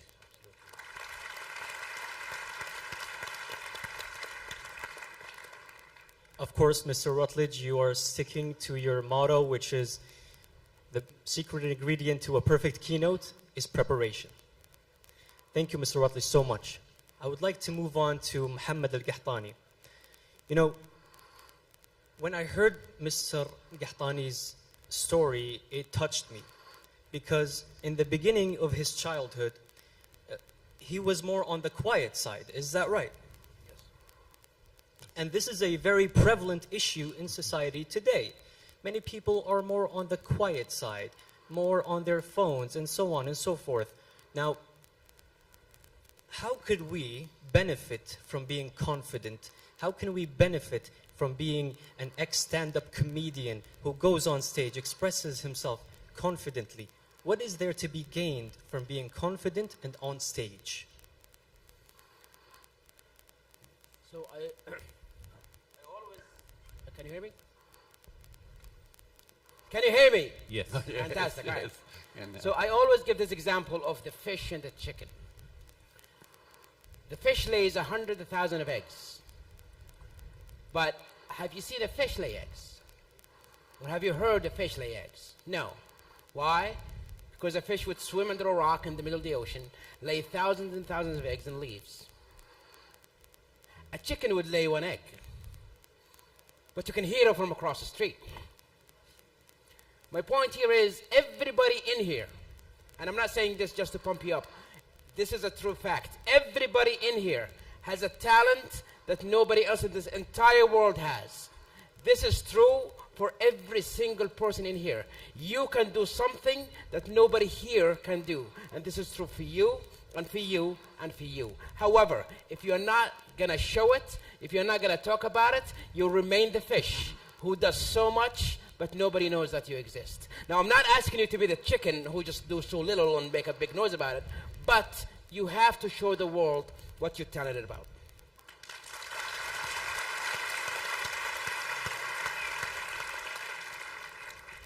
Thank you so much, Mr. Muhammad. I would like to go back to Mr. Shukri, and this is a personal question that I'm sure you will be the perfect man to answer. Throughout history, many speeches have sparked a change in people forever. So my question is, how important are speeches? How important are speeches, and why is it important that they are a positive one, not a negative, destructive one? And what is the difference between those two? What can they make of someone? Which part of the question is personal? All of it. All right. I can't accentuate more than what Brother Muhammad said already. You know what I discovered recently, because I do a lot of pitching workshops. I discovered that the people actually relate with the person before he speaks. It's very important for people to know who you are before. There was a study in America, in a clinic. The doctor's room, they put only one nameplate, his name, and just one title. And they measured for a week how many patients come, and what are the prescriptions released by the doctor, and the degree of commitment by the patients for that doctor. Then, after 1 week, they removed the nameplate on his door, and they put his name, but all his credentials, a long one. All right? And then again, for another week, they measured the number of patients and the commitment to the prescription. Guess what was the commitment, where was the commitment higher, in week 1 or week 2? Same doctor, same practice, same average number of patients. Which week people committed to the medicine more? Week 2. Because who the doctor is really matters before you speak. We call this credibility.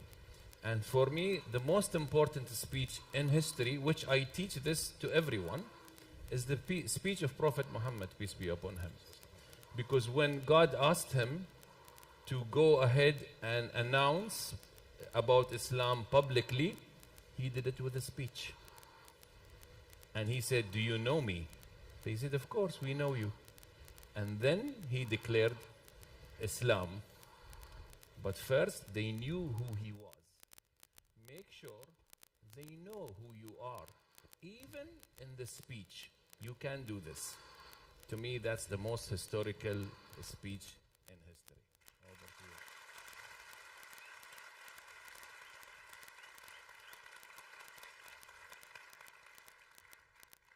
Thank you, Mr. Shukri. In fact, the reason why I specifically asked that question is because I went over your 2006 final speech, which is Talk to Me. It was a very emotional and touching speech, which I thought delivered a message to many people who needed to have more of a connection with their families. That is exactly why I thought you would be the perfect person to answer it, because look at how much that speech meant, and you answered it perfectly. If you would like to add anything, you are more than free. Yeah, well, that speech was about me and my wife. The interesting thing is that David Brooks told me after I finished that speech, he was the 1990 world champion. He said, Muhammad, I'm here in the world champion for the past 15 years. I have never seen anyone come close to this topic. I was just talking about a Bahraini husband, a Bahraini wife, and their problems. All right? And just was open about how we husbands are really good at the beginning of marriage, and our wife is moderate. Then the challenge comes, I call it the X. Then the challenges come, the husband's romance goes down, goes down, goes down, goes down, and the wife bears with you. Bears with you and serves you, your children, and does everything good for you. So we are on decline. My wife is going upside. That was really intriguing to the Americans from someone who comes from the Middle East. Say it the way you want to say it, and people will listen. We have to tell our stories wherever we go plainly.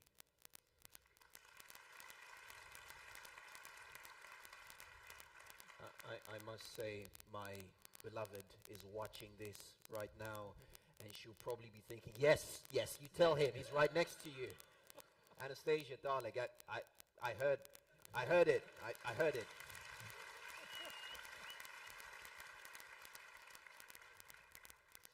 Thank you, Mr. Shukri. Thank you, Mr. Dem, for your amazing, funny comment. I would like to move on to you, in fact. You have been introduced to audiences since the tender age of 3 years old. I would like to ask, how did these formative experiences play a factor into you becoming a world champion later on? Was it a matter of progression? You know, you start at 3 years old in front of perhaps your parents, and then slowly you build. So, were you always meant to be a champion since the age of 3? Was that the plan? Oh, well, thank you for that question. And for some context, that's a good question.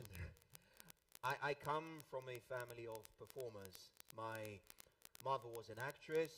2 of my aunts are models. 1 model's in Miami, and the other I have no clue because she's in a different country every week. And so, from a very young age, we were put in front of audiences in order to speak. Now the question is, how did that impact me later on? My initial assumption, or my initial answer was going to be, it took away the fear, I got more confident, but I don't believe that's true. The nerves have never left me. I still feel afraid before I go in front of people. It's just that what I'm afraid of has changed over the years. But what the experience of being in front of people did for me is that it taught me that even on my worst performances, it won't kill me. And I say this with absolute confidence because I remember a time when I butchered a presentation made of 4 lines in front of a head of state.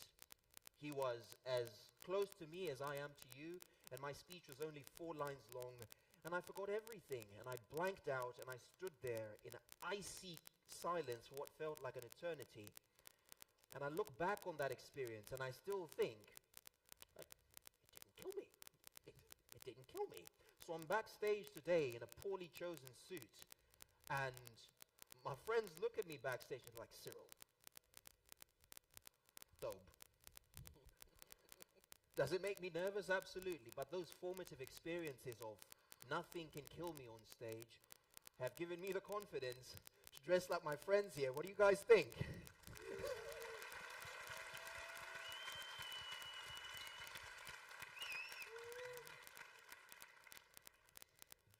So you're telling me that it doesn't leave, the nerves don't go away ever? The nerves don't leave at all. Oh no. I think early on I was afraid of, I will look silly, I will fail, I will forget my lines, and those are very natural fears. We all have them. The fears have since morphed, and now it's more, is this piece ready for them? Have I cooked it to the point where they will enjoy it, where they will benefit, where they will remember? It's more of a fear that comes from a place of love, because I want this audience to have a good time as they enjoy the speech. So the fear never leaves. It's just what you're afraid of that changes over time. Just to add to what Cyril is saying, he's absolutely right. We have you know that feeling you get in your stomach when you're really nervous? You know how it flutters? So in Australia we call that butterflies. You get butterflies in your stomach. It feels like everything's fluttering. And the butterflies never go away. But what they do is they start flying in formation. Right? They're not everywhere all the time. They have a purpose. And instead of being a debilitating nervousness, it actually becomes a source of energy. And what you become afraid of more than anything else is not having that feeling. Because if you don't have that feeling, you don't care enough. And you need to get it back.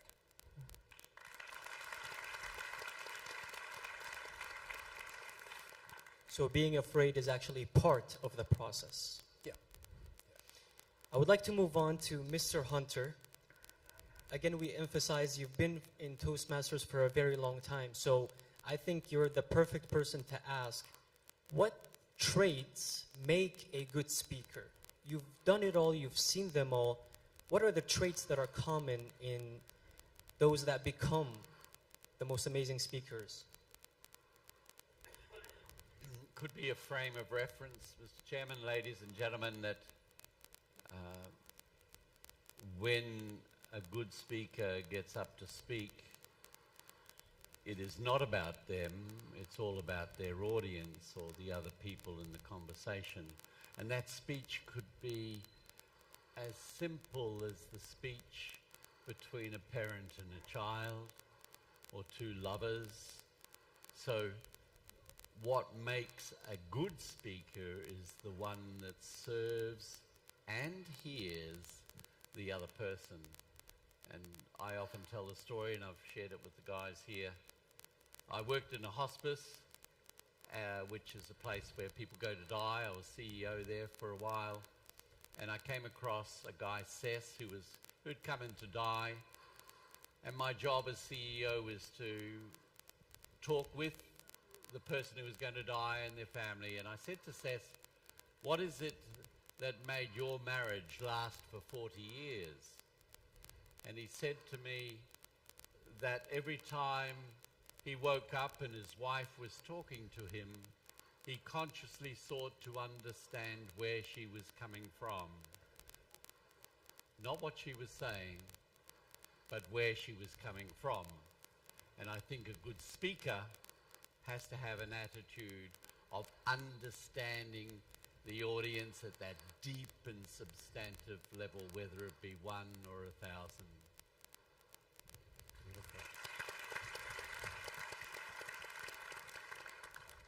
So the better that you understand an audience, the more the message will be curated to them specifically, and it will be all smooth sailing.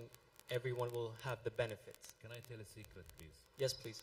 I heard this from Mark Hunter in Vancouver 2017 convention. You and I were educational speakers, right? You spoke before me, and you said that. And you had no idea I had issues with my wife in 2017. Actually, every year we have issues. But it struck me when he said that, where the person comes from. We only listen to the words, but not where it comes from. I went back. Since then, everything is so fine, and I want to thank you from the bottom of my heart. You're welcome. I'd also like to throw in something there, because I imagine there's a student, a friend here, who looks at that and thinks, that's there. How do I get there? What will make me as great?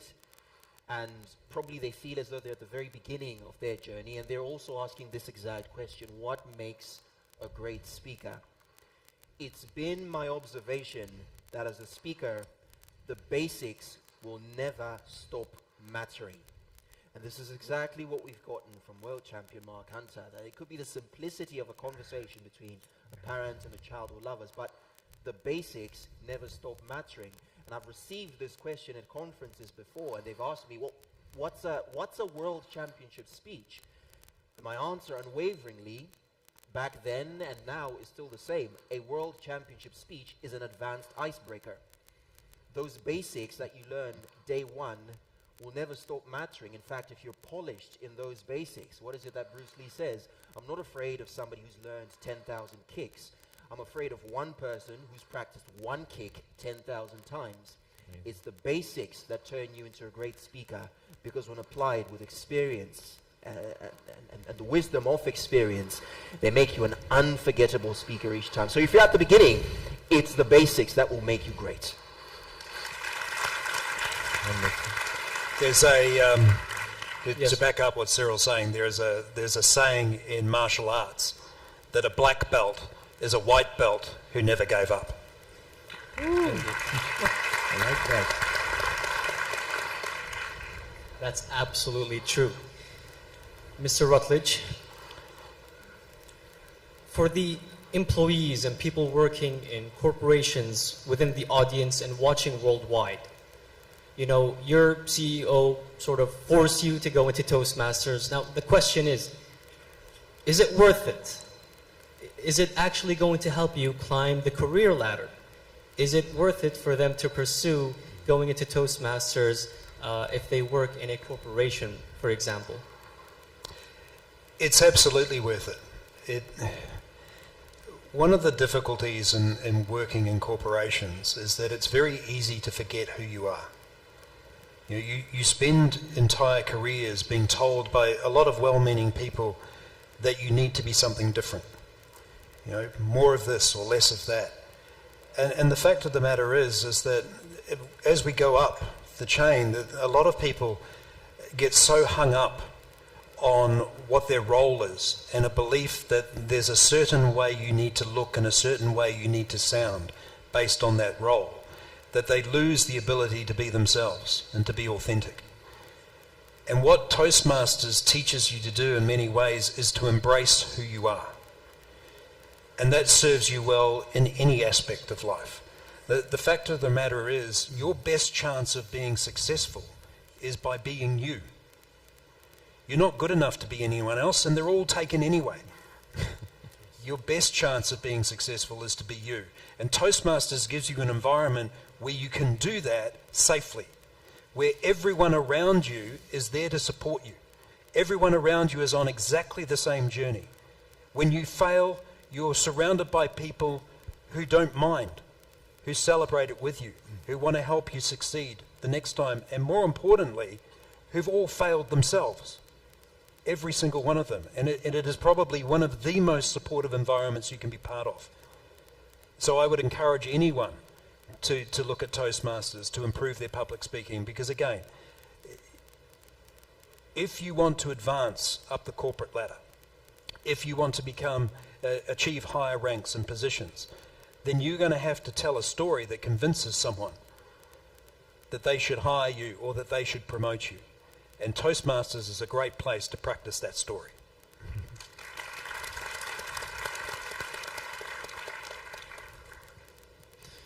So if you work in a company, contact your manager immediately. You need to go to a Toastmasters club.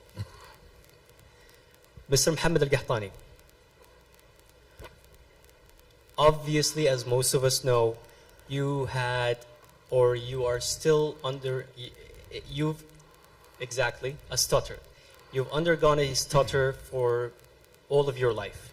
Now, I did my research, and apparently 1% of people on this planet, that's about 80 million people around the world, also have a speech impediment or a stutter.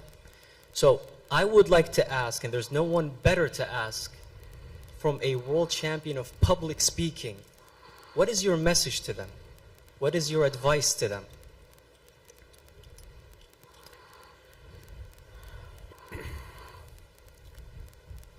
My biggest mistake ever is when I was a kid. I always thought being a stutterer is something to be ashamed of, is something to hide.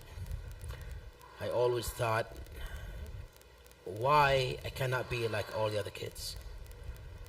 How come they can speak and I can't? And because I was just trying to hide it and being ashamed of it, I think that's why it got worse and worse. My message to everybody out there who suffer from stuttering, first of all, I don't like to use the word suffer. Think of it as part of who you are. You know, there are people who are too tall, there are people who are short. There are people who wear glasses because, because they can't see. Does that make them less human? Of course not. It's just part of what makes them special. And being a stutterer makes you special too. Never look at, there will always be someone who will make fun of you.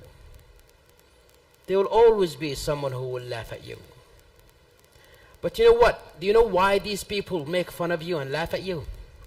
Because they see you facing your problem of not able to speak properly. But you're facing it, you're doing it, you're trying.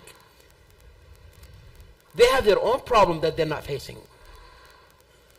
So they see you up here, and they're still down here. They cannot get up here. So what can they do? Let them make fun of you so you can come down to their level. Don't ever do that. Stuttering is not something to be ashamed of or something to hide. And you can achieve a lot in your... I still stutter to this day, by the way. I remember once I was speaking in an event in London, and I was tired. So when I went on the stage and I started speaking, I stuttered a little bit. And there were 3 people on that side of the stage who just laughed. I ignored it and I kept on talking, and my speech was about how, you know, like you can achieve anything no matter what. And by the end of my speech I said, you know what, I am a stutterer, and I became the world champion of public speaking.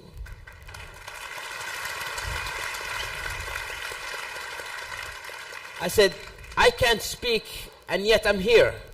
And by the way, I stuttered when I came in here, and these 3 people laughed at me. Well, guess what? I'm here and you're not. So, embrace it and be proud of it, and once you do, you're going to overcome it.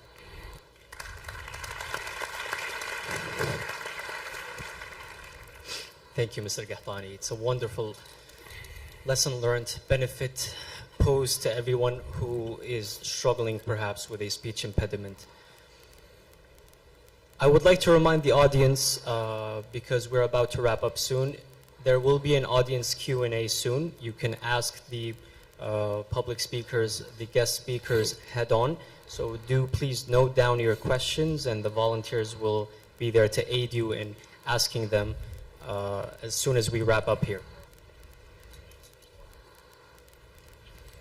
I would like to ask a general question to all of you, and I think this is something that we can all benefit from. What is the most valuable lesson that you have gotten from your Toastmasters journey? And I want this to be as personal as possible, because obviously you've all learned similar lessons because you've all been through the same speeches. But the more personal, the better, because you never know who's watching and someone might relate. Can we, for a change, start with Muhammad? Sure thing. Or start from there, I mean. Mr. Muhammad Al-Gahtani. Keep me at the last. All right. So he put you on the spot. So the question is, what is the most important? Sorry. It's fine. The most important lesson you've gotten. The most important lesson that you've gotten from your Toastmasters journey, and make it as personal as possible so the people out there can relate. The best lesson I've gotten from Toastmasters is that everybody has a superpower. And everybody in here has the ability to change this world and make it a better place. And all it could take from you is take a chance and just speak. I always say, every problem in this world, it's only there is because the wrong person was given a microphone and a chance to say something.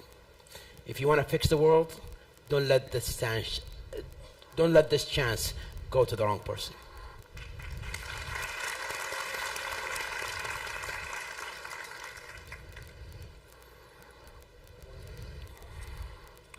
So, all right. So, I think the most important lesson that I learned along the way, and one that I've often shared, people are very much afraid of public speaking. They're afraid of getting up in front of an audience and making a mistake and having them laugh at them or ridiculing them or feeling ashamed. And the lesson that I learned fairly early on, and I think it's a really important one for everyone to understand if you're contemplating public speaking, the audience is on your side. The audience wants you to do well. None of you came here tonight and sat down in this audience and watched us as we came on and went, well, I hope this is terrible. Right? You want it to be successful, because if it's not successful, if it's not good, it's far worse for you than it is for us. Right? So every audience is on your side. Every audience wants you to do well. And you can take a lot of confidence from that. And don't worry about making mistakes. Because the fact of the matter is this, I can guarantee every single one of us tonight didn't exactly deliver the speech as we'd planned it. We all would have made little mistakes here and there. The only person who ever knows what you're going to say is you. The only way your audience can ever know you've made a mistake is if you tell them. So don't tell them.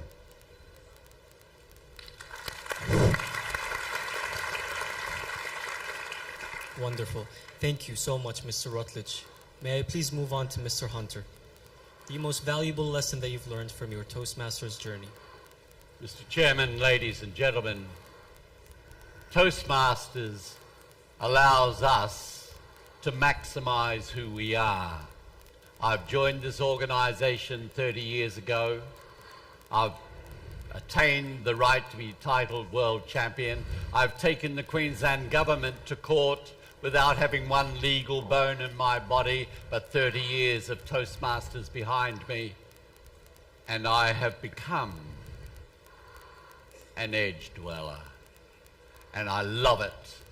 At the age of 72, I want to be able to travel the edge so that I can have the best impact I can have on the general populace, and yes, sometimes around disability. But what makes me maximize who I am is that I can do this and these guys can't.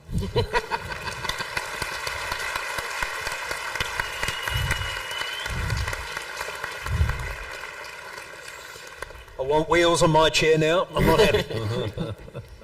Yeah, that was not planned. Thank you for your creativity, Mr. Hunter. Mr. Dem, please. Well, thank you for that. I wish I could say the biggest lesson was something about how to speak. But I joined Toastmasters to speak, and I expected that the learning would be a part of the journey. But the biggest lesson I received, it affected my personal life. And it had to do with being comfortable in my own skin.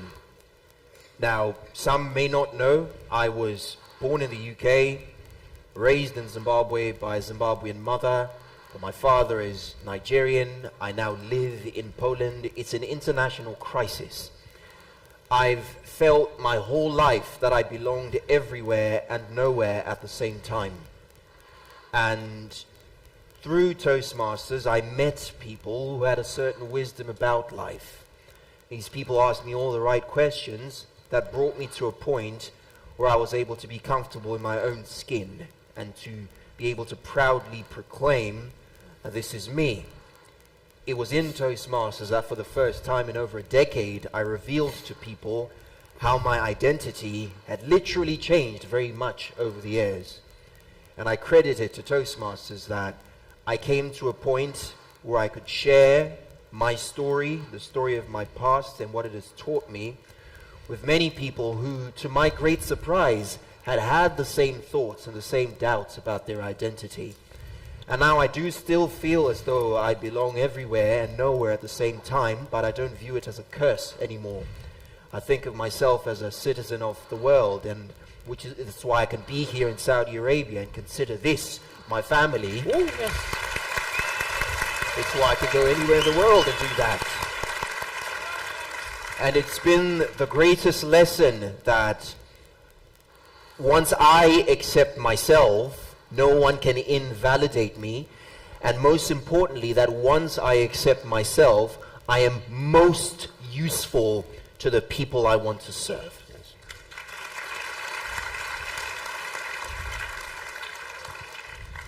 Well, you are definitely almost always welcome in Saudi Arabia.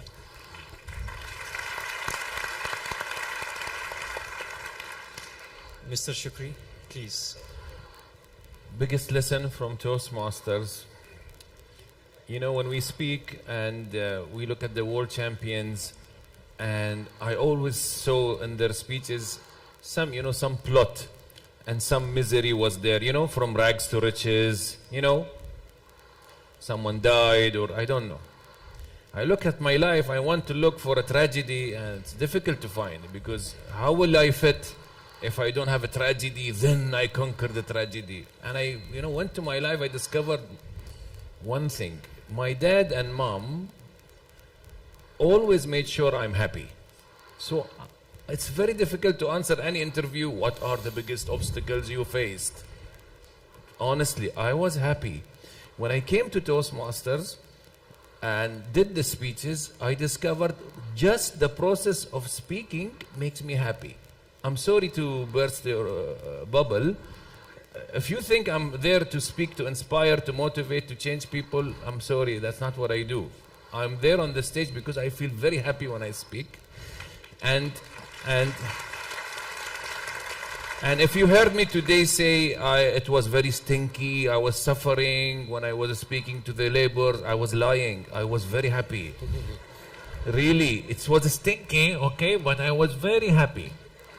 And until today, I speak to workforces. I feel very good when I speak, because I was one of them, by the way, with my overall. I speak to them until today. I feel very happy. My biggest income comes from being happy. So Alan Watts, the British philosopher, said, I'll leave you with this. Figure out a way to get paid for playing. That's what I do. Be happy. Wallah, best be happy. Just be happy. Thank you, Mr. Shukri. I would like to mix it up for the last line of questioning. Can we have Mr. Dem, please? I saw something remarkable on Mr. Dem's resume. He has been a public coach since 2015, and in 2017, he actually went back to his former high school in Zimbabwe to help the debating and public speaking society to win in a competition that they were having. So how does it feel to be the coach, not the player?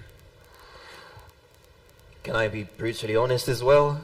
You're always more than welcome.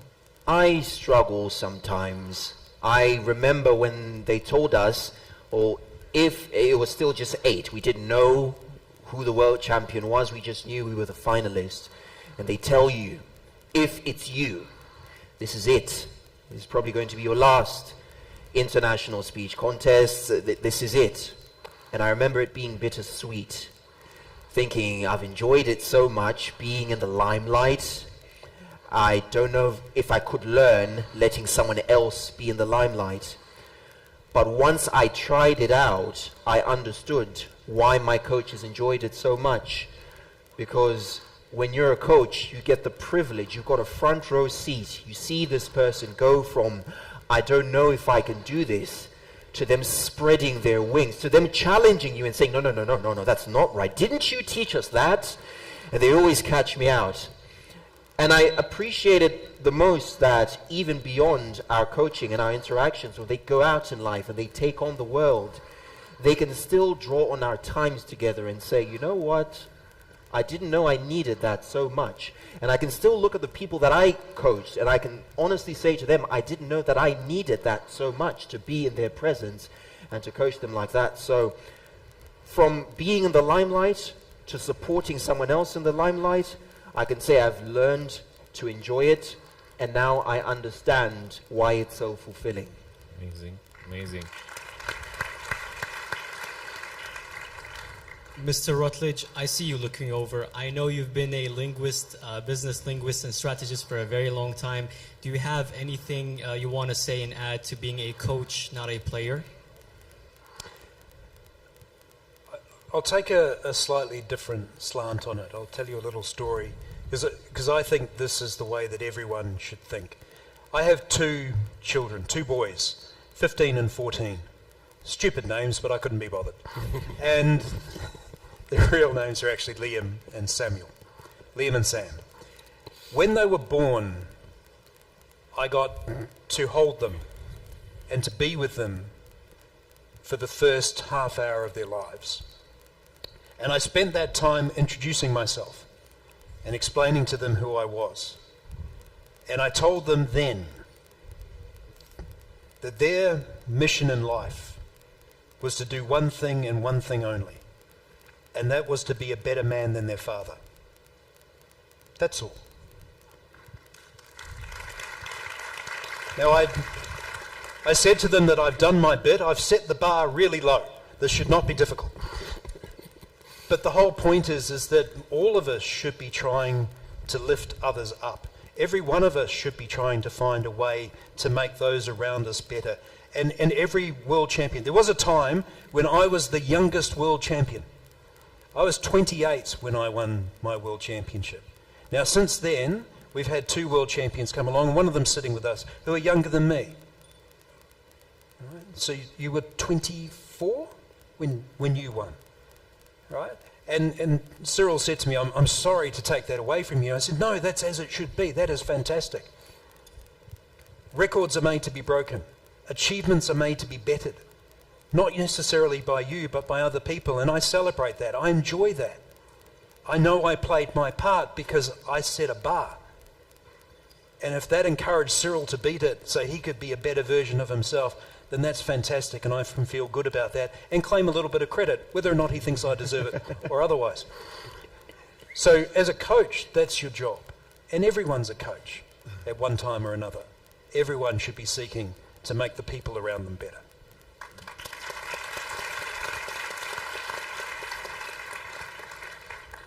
Thank you so much. I am really honored to be on stage with people who have not only done it, but also taught people how to do it. Because that's when you know they're the real deal. They are the experts. I would like to go back to Mr. Hunter. Mr. Hunter actually has authored a book. It's called The Voice of the Bonsai. Now, this is a book about leadership. So, is there a link between leadership and between public speaking? Are they complementary? Does one lead to the other? Is being a great public speaker, does that mean that you are a great leader, or is it complementary in any way? I would say that if you were a leader without an audience with whom you could communicate, then you are a drum banging in the wind on your own.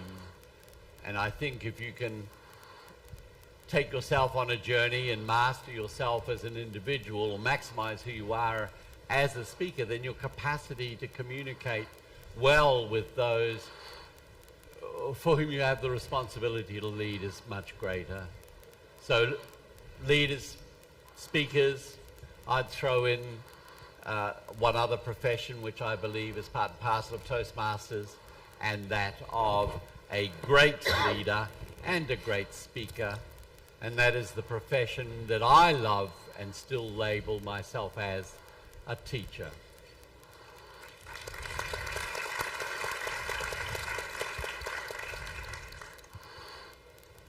Thank you, Mr. Hunter, and many thanks to all of the teachers around the world. I would like to go to Mr. Mohammed Al-Qahtani. This is definitely a personal question, but it's a matter of, do you stop or do you persevere? In 2015, you had the chance to go and compete for the World Championship of Public Speaking, but, and I hate to say this, but what if you didn't? Would that have made a difference, or would you have still fought forward, marched on, and would we have still seen you going and trying again and again and again to achieving what you've always wanted to achieve? The first time I did the competition in 2010, and on the area level I lost. I got second place, and I'm a bit of a sore loser. I don't handle it very well. And I remember my club president at the time, he said, if you're just only speaking so you can just win a trophy or just win a title, then please, just get out. You're not here for it. He told me that in Toastmasters, it gives you the chance, like every level, it gives you the chance to speak to more and more people. So to answer the question, would I have fought again and tried again? Of course, because everybody has a message, and it might seem like trivial to you, but who knows? Maybe when you say these words and tell these stories, again, as I said, it might be trivial to you, but maybe there's somebody out there who's been waiting to listen to what you have to say. And you'll be changing that person's life. And that person will come to you years from now and say, I saw you speak in so-and-so, and I wanted to thank you because you really changed my life. If you can change one person's life, and that person change another, and that person change another, you're starting a ripple effect that makes this world a better place, and all it took from you is just to open your mouth and say something.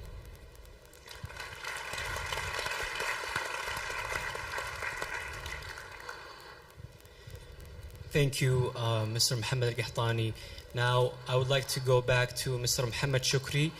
In 2020, you attained the prestigious Accredited Speaker Award. Now, I would like to know, because as a distinguished Toastmaster, you are also an accredited speaker, what does it mean to you, and how was the journey to getting there? Was it hard fought? Because it's only a selected few that actually get the accreditation, accredited speaker. Not many, and we are very proud to have one of them on stage with us here. So how was the journey to getting your accreditation? So, accredited speaker was something, out in the air, and I didn't pay attention to it. I was actually getting paid as a speaker, like many of us. And someone told me in 2015, why don't you apply?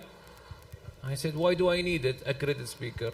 You are paid speaker. Khalas, it will be easy. I said, okay, I will apply. It was a journey of realization and growth. It didn't add a single dollar to me. But the learning was huge. Accredited speaker is a program for Toastmasters. Every Toastmaster is eligible. If you are paid as a speaker outside Toastmasters for what you do in your specialization, and you speak and you get paid, then you are eligible to apply to become an accredited speaker. There are terms, conditions. You can download the handbook from there, but take the journey, because the shift in you as a speaker is going to be huge. I took it for granted. I said, first year I'll get it. Didn't. Second year, didn't. Third, didn't. 2017, 18, 19. What? It doesn't take more than that. But I got it wrong. I was delivering speeches, and it's embarrassing to say, I was presenting speeches for the panel, which everywhere else I got a standing ovation. High energy, strong speeches, motivational speeches. Then someone in the email from Accredited Council sent me a message. He said, you know what we are looking for, Mr. Mohammed? We are looking for someone who is serving their world with their speaking. Something in your specialization, and you are helping your world. That's why today I said, maybe you will not become the world champion, but you are the champion of your world. The chances are higher. So accredited speaker is open to everyone, and I encourage you to take, and I know some people here in the room have started the journey, so just explore it. The mere journey is transformative.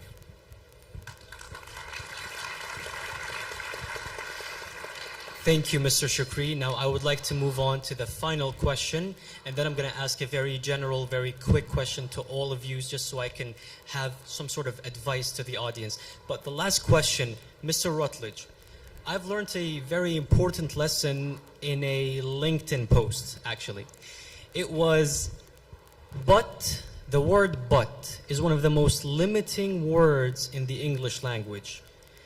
So you suggested to switch it with a different word. Would you care to give us a bit of a linguist lesson for 2 minutes? See, now you're relying on me remembering what I wrote. So, the word but, when you put it into a sentence, invalidates everything that went before it. And it stops you from doing whatever else you want to do. So, for example, you'll hear people say that perhaps they've got a job interview and it's the greatest job ever. But in order to do that interview, it's in another city and it's far away. And they'll say, I've got this fantastic job interview, but I'm afraid of flying. And what it does, that sentence, is it makes you think that the two are somehow connected. But they're not, are they? Right? If you replaced but with the word and, I've got this fantastic job interview in another city, and I am afraid of flying, so maybe there's another way to get there. Maybe I can drive. Maybe I can take a train, whatever it may be. So but is one of those words that we use all the time, but it invalidates everything that you said beforehand. You'll say to someone, you've done a fantastic job, but, right, they haven't done a fantastic job anymore, have they? But there's another word I'll share with you. The most powerful word in the English language, all right? I'm sure there are Arabic equivalents, and I would argue it is the most powerful word in the Arabic language if there is. Yet. I haven't won a world championship. Yet. Add the word yet to anything that you haven't achieved, that you haven't been successful in. And it completely changes the way you look at it. Yet is a word that we should be using all the time. I haven't passed my exams. Yet. Yet. Yet. I haven't attained my degree. Yet. Yet. Right? Use it all the time. It'll change your view of the world.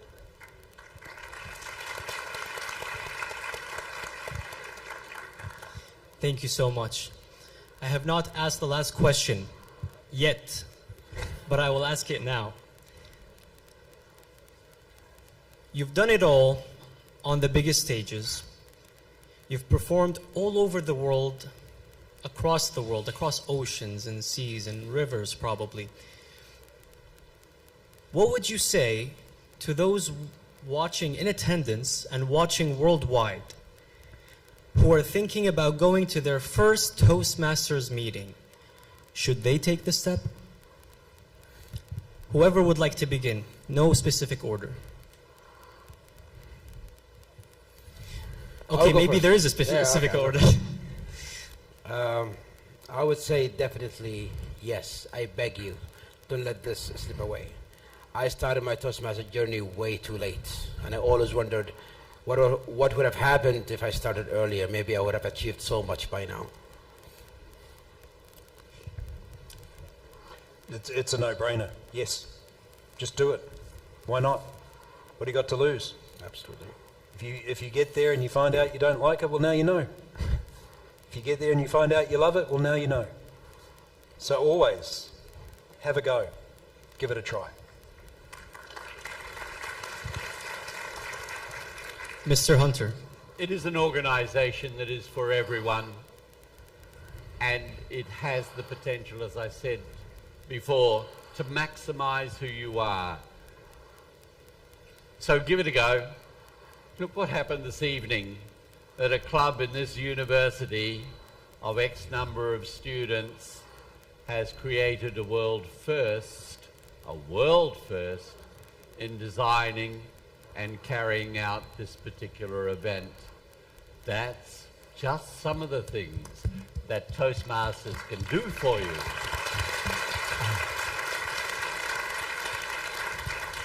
But it also could find you a partner for life. See, to me that just sounds slightly creepy. Of course, that's not the main reason that you should go to a Toastmasters meeting. Thank you so much for your commendation. You were the biggest assets, in fact, in making this show, as well as our university and our sponsors. Mr. Dem, should they take the step? One thing I enjoyed very much about the organization is that there's a place for everyone. There are members of the organization who enjoy very much being in front of people because they have to clap at the end of the presentation anyway. We clap a lot in Toastmasters, and some people just love the sound of their own voice, and they talk and talk and talk and go on and talk, and I talk about myself and so. And then there are people who are there for the community. They love to be a part of the crowd. They love to learn to coach. They love to support. They love to show up. There are those members that are there to learn, to socialize. There's a bit of it for everyone.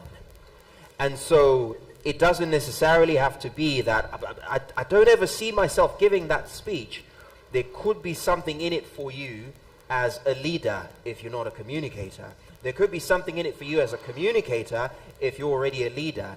And there could be something in it for you if you want both. So certainly I would say, take the jump. Find your tribe inside Toastmasters. There's a community in there for absolutely everybody.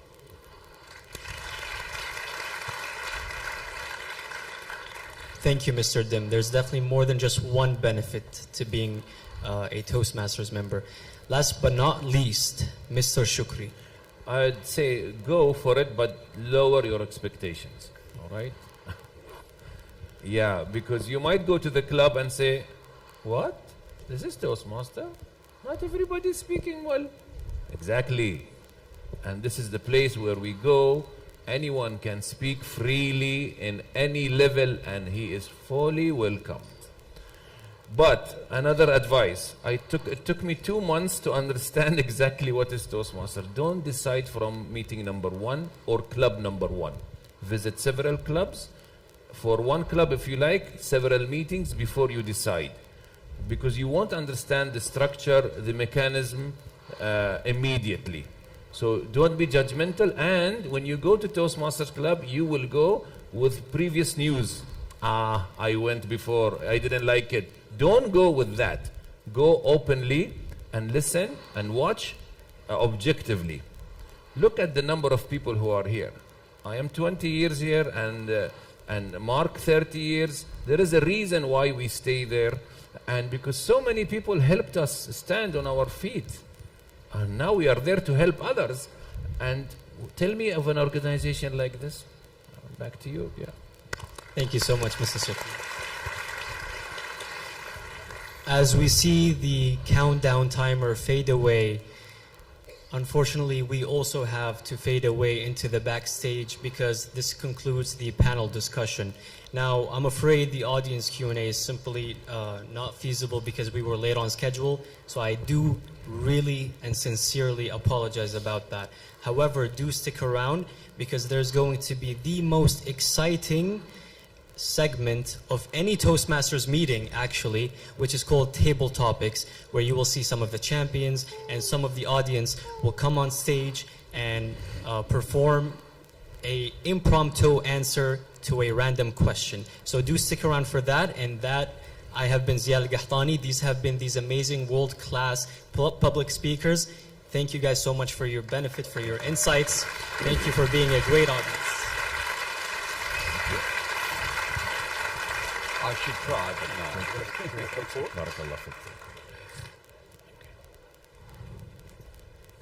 Thank you very much.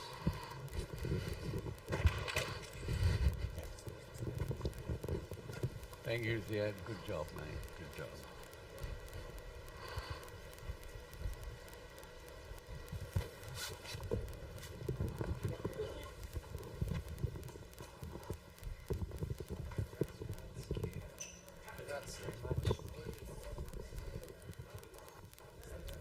I'll get over the first one. But the board.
And now it's the time to have the excitement, where the audience get involved.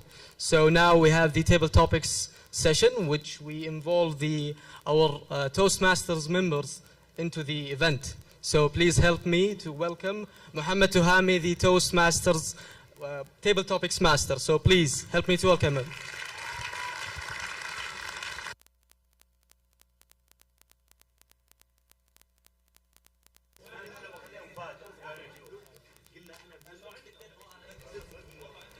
You can't have a Toastmaster without the table topic segment. Ladies and gentlemen, esteemed guests, fellow Toastmasters, and welcome all to the stage of Masters!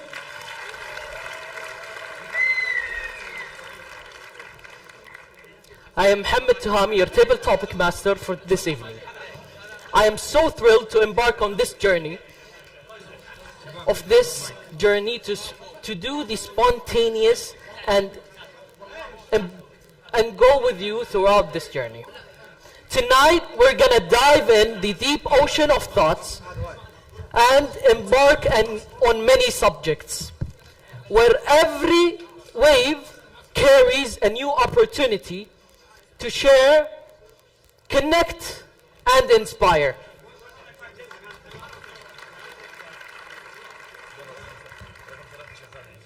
So loosen up, let your imagination run wild, and get to embark on this new journey. So let me explain what is Table Topics. Table Topics is a session where I'm gonna bring our participants to come here on stage, and I will ask them a question, and they have to answer it between 1 to 2 minutes. So, no pressure, no scripts, and let them enjoy. So let's give a round of applause for our first presenter. Muad Al-Amir, please.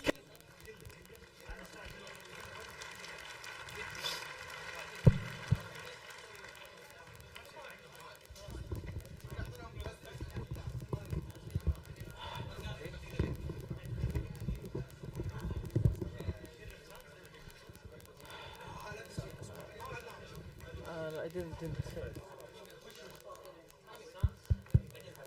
The question? لا ما سألت سؤال. نسيت. Did he say the question already? Yes or no? Yes or no?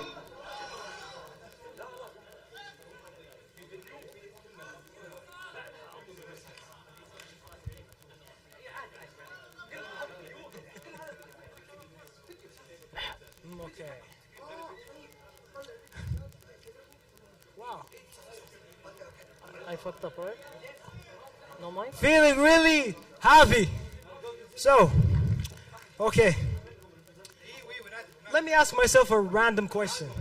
Okay? Okay. No, I fucked up. If I had to work a job for 1 week that I get to choose on my own, what would it be? So, as an aerospace engineer student, you'd obviously most probably think that I want to study and work in satellites or spaceships and all that cool stuff. But the thing is, that's not actually the case. I want to work as a professional food critic.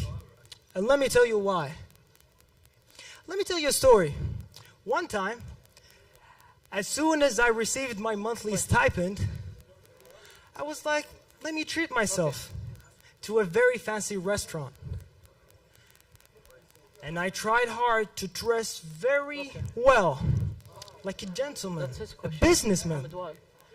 So I went there with a piece of paper as a checklist to make the waiters and chefs assume as if I were a very professional food critic. I got served the food and everything was delicious.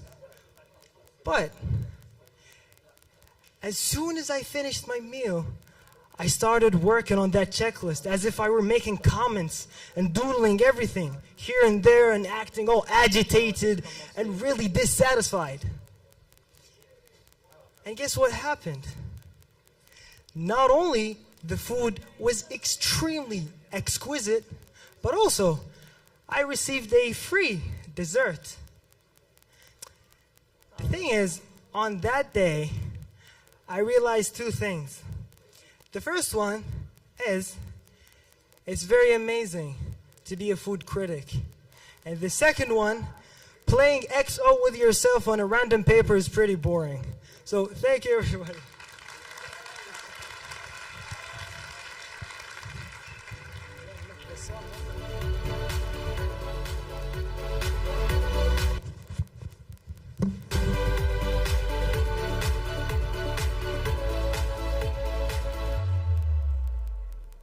Now, let's go on and bring our next contestant. It was a challenging question because they didn't give him a question. So, for our next participant, he's a world champion. He's soon to be a world champion because he competed in Division S and Division D of Toastmasters, where he got the first place. So now, give me a round of applause for Muhammad Wael. Muhammad Wael.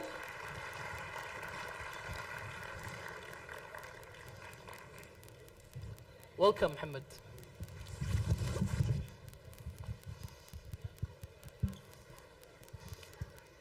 Muhammad Wael, your question is, what's a skill or a hobby you always wanted to learn but hadn't had the chance to do yet? What is a skill or a hobby you always wanted to learn but hadn't had the chance to do yet? Muhammad Wael, the stage is yours.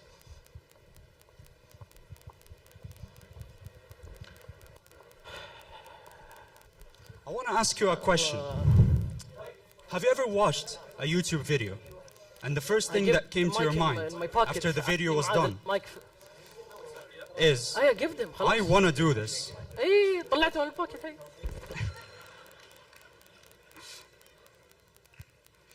The first thing that comes to your mind is, I want to do this. I can do this. In fact, I'm going to do this right now. Well, that's what happened to me. You may think the video I watched was about public speaking. No. It was actually about cooking. And sooner or later, I realized I should never learn that skill. I went to my mother and I told her, Mom, I'm going to go cook today. The first thing she said wasn't okay. It was more of, oh no, he's going to burn the house. But actually, I went in and I persevered. The first thing that came to my mind, I'm going to make an omelette. The easiest thing. Surely nothing can go wrong. I went in, I got the pans, I tried to do it, I burned the pan. And the next thing, I realized that whatever I watched, I can't replicate. And I should never actually think about replicating. Now the next day, I felt even more motivated. I was like, you know what? I'm gonna try again. I can do this. I was made to be a cook. I was born to be a chef. And the next thing I knew, I burnt it again. And from that day on, I realized I should never step a foot inside the kitchen. And every day, ever since that day, I realized that even when I see someone doing something so great, I will always realize that I can never replicate it. And that was a terrible mindset that I had for a long time. But as I grew up, I actually realized that if I persevere, I will actually be able to do it. Thank you very much.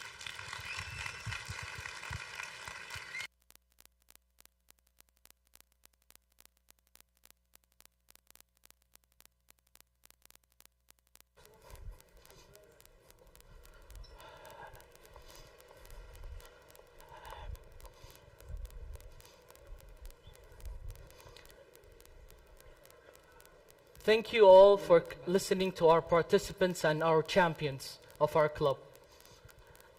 Hopefully, You got a new insight on our club. And with that, thank you so much and have a great night. Now, please help me welcome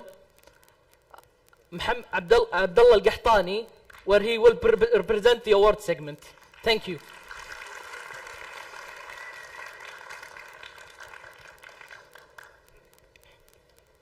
Thank you. Assalamu alaikum wa rahmatullahi wa barakatuh. I stand in here today, honored and grateful, tasked with expressing our gratitude to those who have made this Stage Masters event possible. Ladies and gentlemen, esteemed guests, sponsors, faculty, and students, this is Abdullah Al-Qahtani. I'm the financial officer.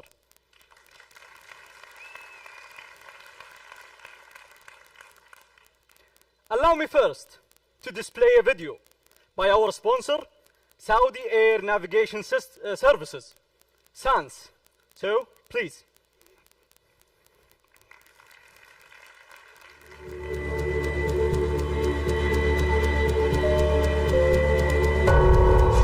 من هنا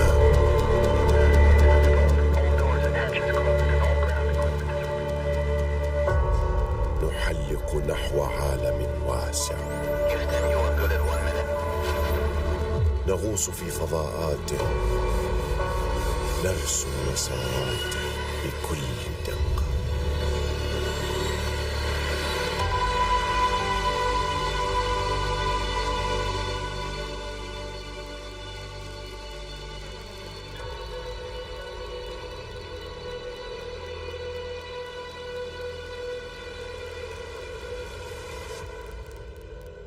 نحلق بأفكارنا لنصل بك إلى هدف واحد بابتكارات تضيء المستقبل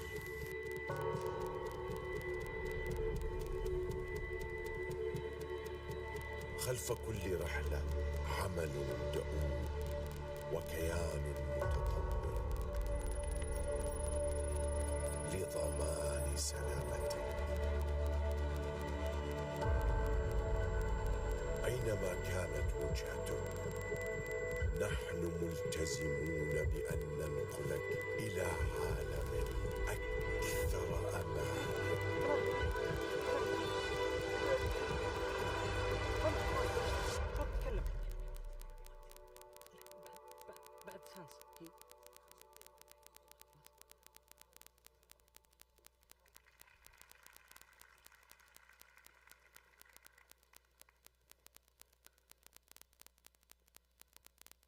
And please, now, help me welcoming Dr. Khalid Al-Anizi to present our sponsor, SANS.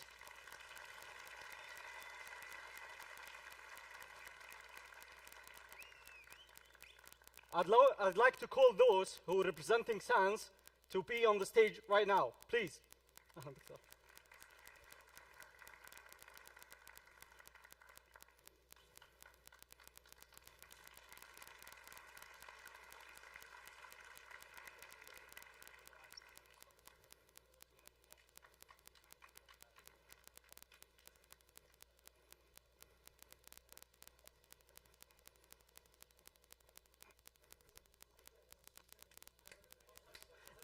درع سانس درع سانس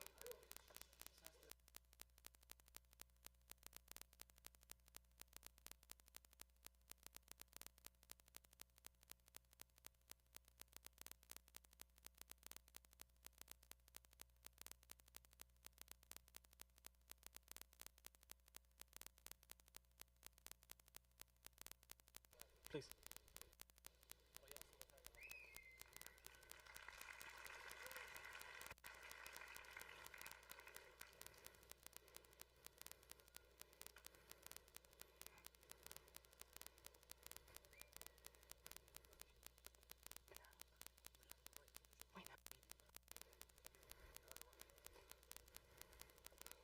Thank you so much, Dr. Khalid. Please, thank you so much. Thank you. And now, I'd like to call Ms. Manal Al-Amir, a representative from our sponsor, Al-Inma Bank.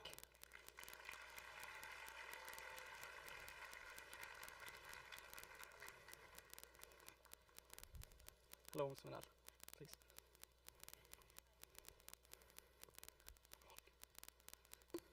Hi, everyone. We are very happy to be here today. I am Manal Al-Amir, Employee Experience and Care at Al-Inma Bank. We are very excited to share our programs and initiatives with you. Al-Inma Bank, inspired by Prince Mohammed bin Salman's visions empowering youth, has launched several initiatives to support young people. These include graduate development programs, the fresh graduate hiring programs, future bankers, and co-op trainings programs to prepare the student for the job markets. The bank's strategic goal is to be first employer of choice. Further this goal, Al-Inma taking part in the Stage Masters event at one of Saudi Arabia's big universities. Our aim is to connect with talent, students, and promote the bank's vision, which aligns with Saudi Arabia's 2030's vision. Visitors are encouraged to visit Al-Inma booth at the event to learn more about these initiatives. And we have surprise there because we have مسابقة خاصة بالتوظيف. يعطيكم العافية جميعاً.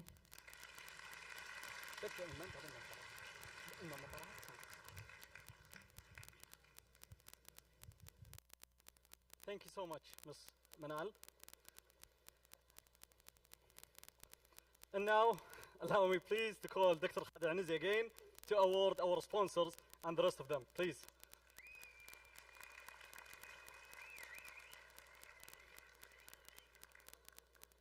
For the first sponsor, we'd like to call again Al-Inma Bank. The representative, please be on the stage.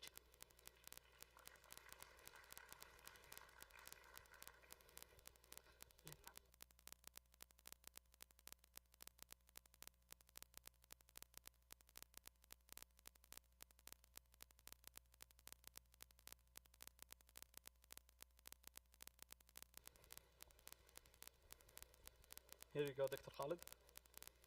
It is vertically, actually. Yes, exactly. Yeah.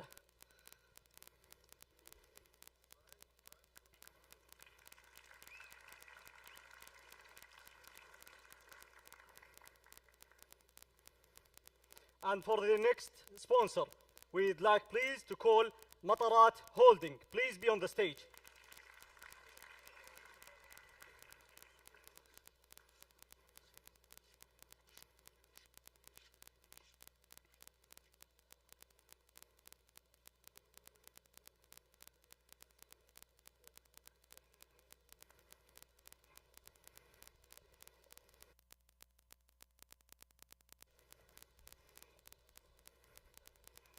Here you go, Dr. Khalid.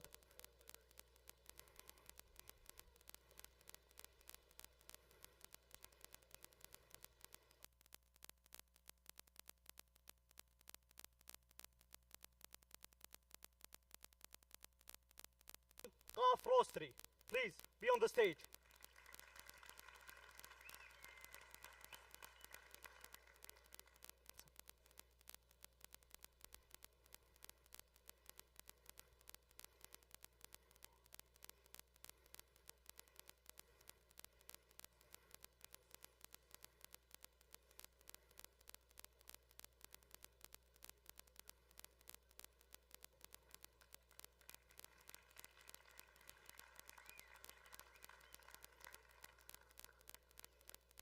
Finally, we would like to call Golden Cent. Please be on the stage.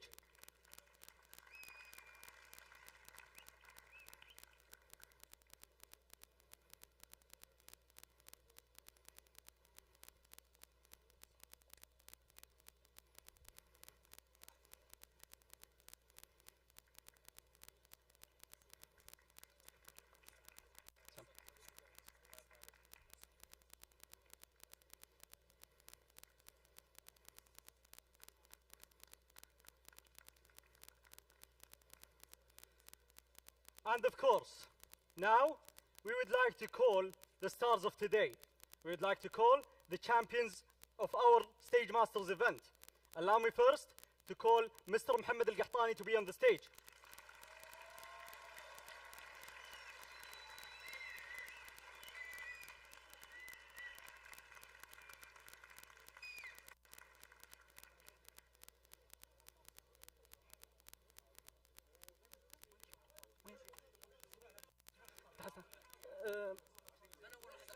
أستاذ محمد، أستاذ محمد بليز.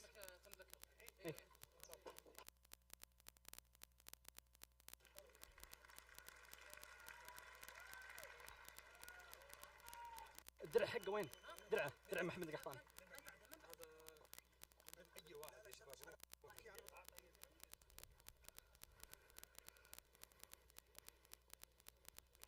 And one with the prize, please.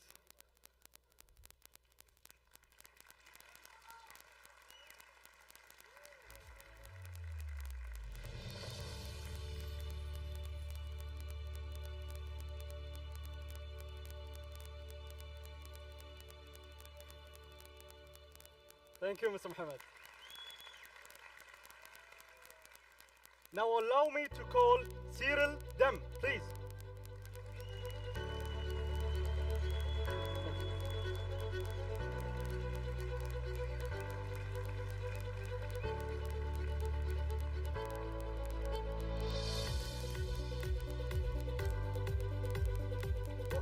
Oh, you're good. You're good, thank you.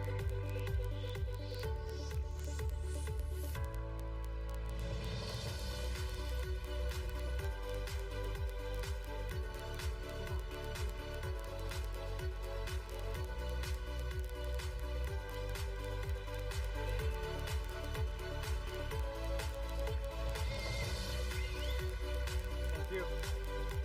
Thank you so much. It's my pleasure. And now please allow me to call Mr. Mark Hunter.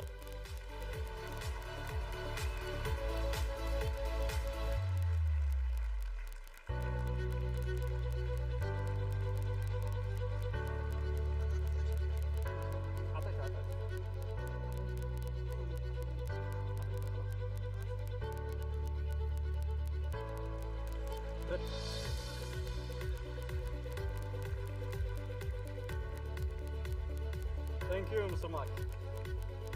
And now, allow me please to call Brett Rutledge.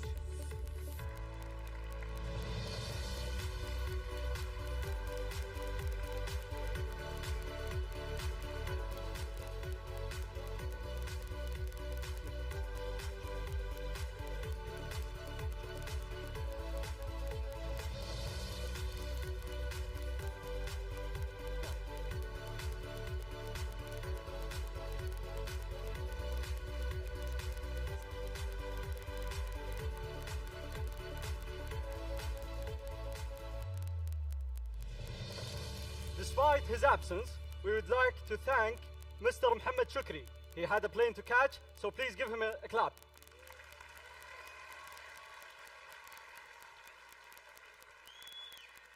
I guess his plane was delayed.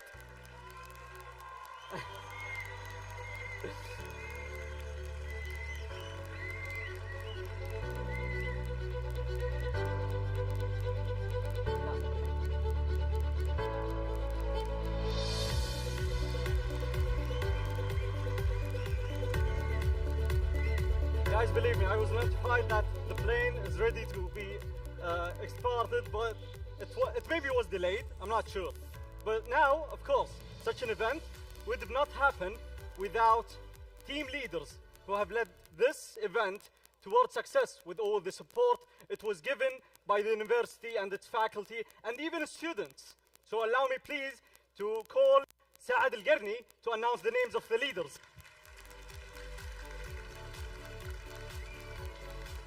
Thank you, everyone.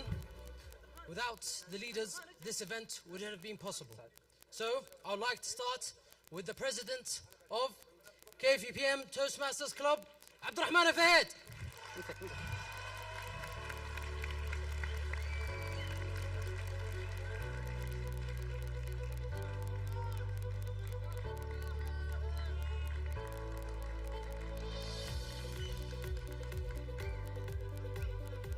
Now secondly, with his right-hand man, the man who helped him in every step of the way, the leader of the gala team and the vice president of KFUPM Toastmasters, Mansour Al-Gani.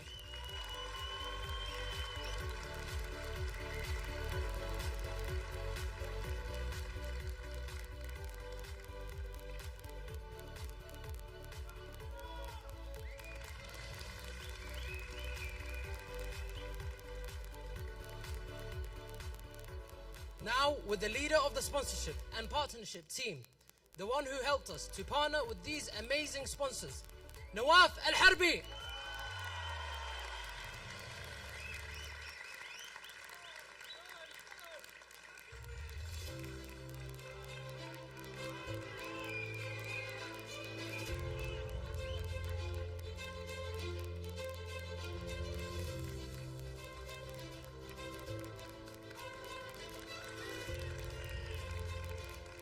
Now we go to the leader of the finance team, a finance student who has used his major to help us, Abdullah Al-Qahtani.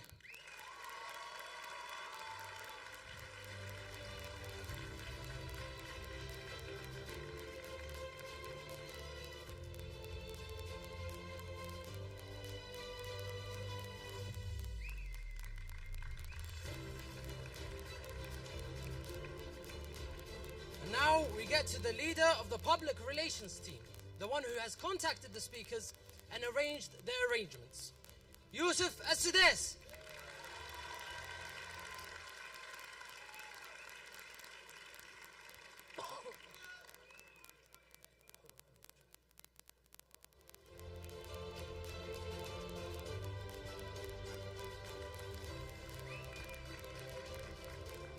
Now we get to the leader of the marketing team, the responsible for the posters you have been seeing in the buildings, the academic buildings, Umar Al-Kaltham.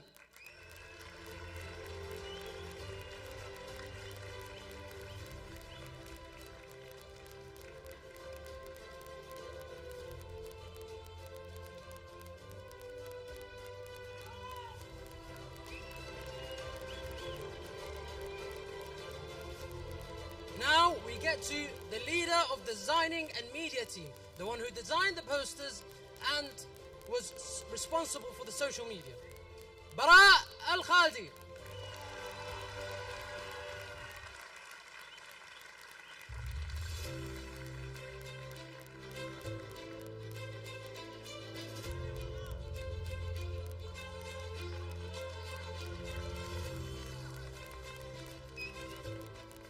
Now let's get to the leader of the operations team, the one who is responsible to operating the team in this event, Muhammad Ibrahim.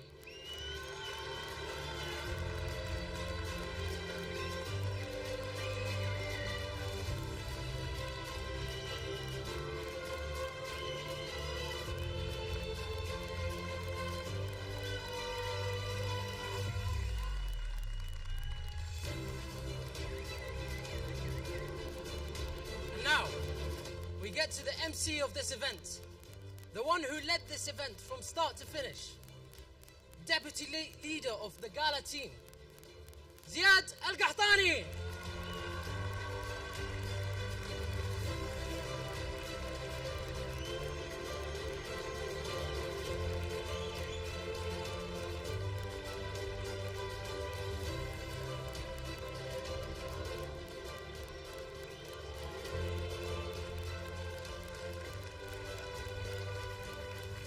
And lastly, we get to the deputy leader of operations team, Ammar Kharaiza.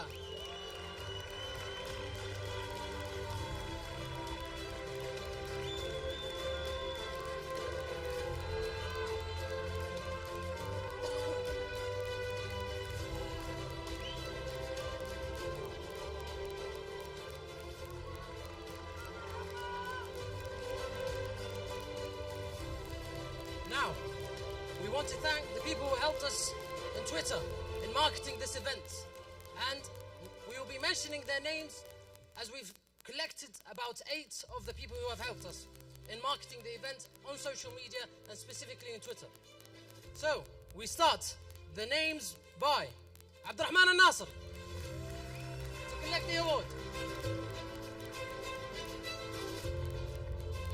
Secondly, Abdurrahman Al-Ghamdi.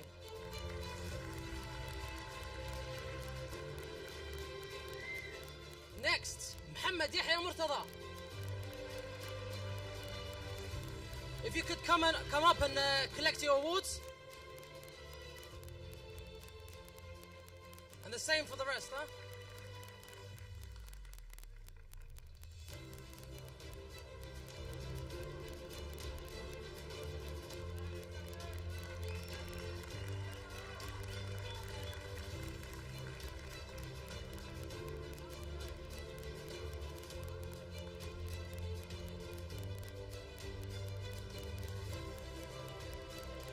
To the next. موفق نوح وصيبعي.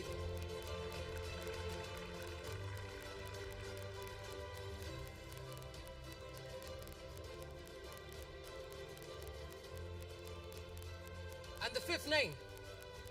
نواف بندر الحارثي.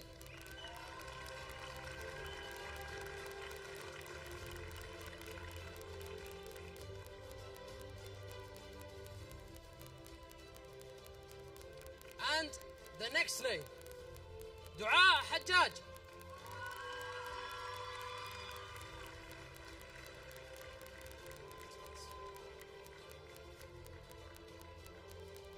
And now to the penultimate name, Muhammad Tawfiq.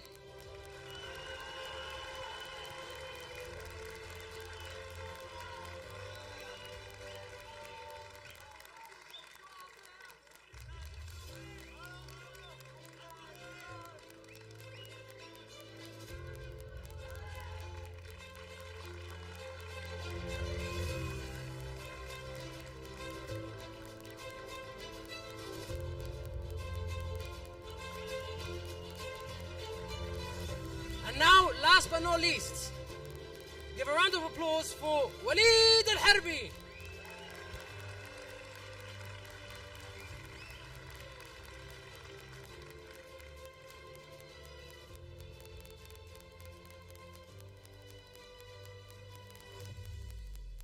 Okay, now to the... He's coming, okay, great.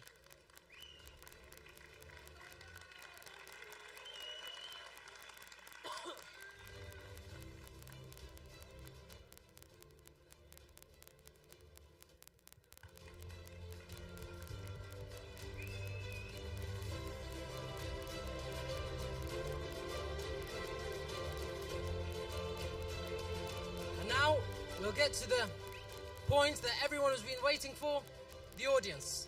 Each of you has been given a number. And these are prizes for you, for your help in achieving this achievement, for you attending here. So we will start the prize roll with the number 911. The next number, 8. The next number, 19. Come here. The next number, 290. The next number, 25. The next number, 88. The next number, 76. The next number, 100.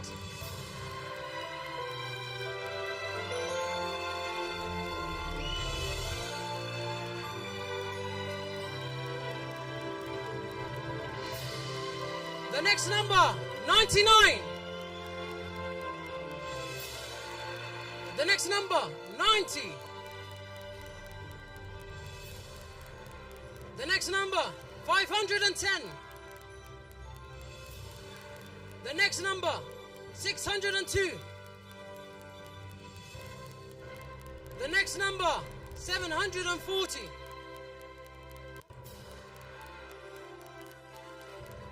And the last number, 1010, 101.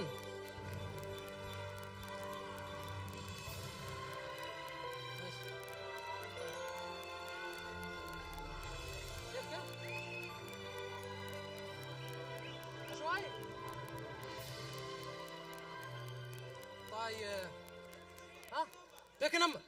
Okay, the next number, 1000. The next number, 78. The next number, 360. The next number, 504. The next number, 35.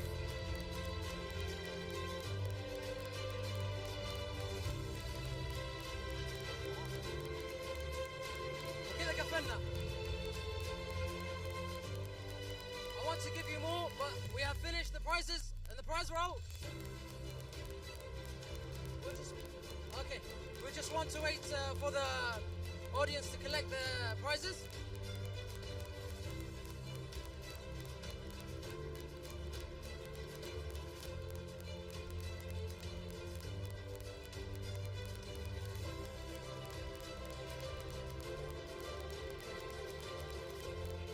The next number, 39.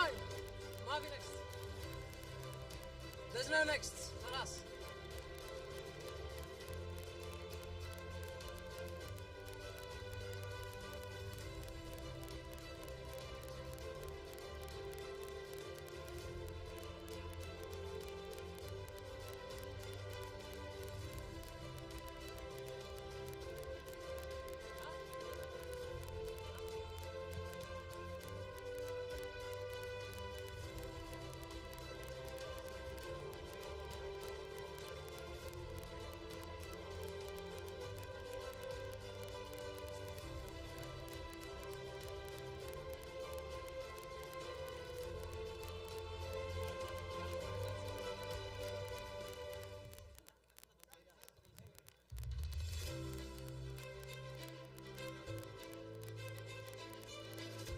Just before you go, we want to go back to Abdullah Al-Qahtani for one last thing.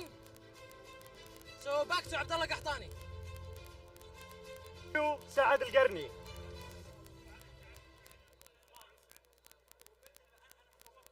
Finally, I would like to take this moment to recognize someone whose support was endless, to recognize someone who enabled us, who believed in us. So, I'm pretty sure he won't like this recognition and he will talk to me right after this event. But, however, he was there since day one. He gave us his word, all the support, all the possibilities, and he believed in us. And that's the important thing. Allow me please to thank the Dean of Student Affairs, Dr. Khalid Al-Anizi.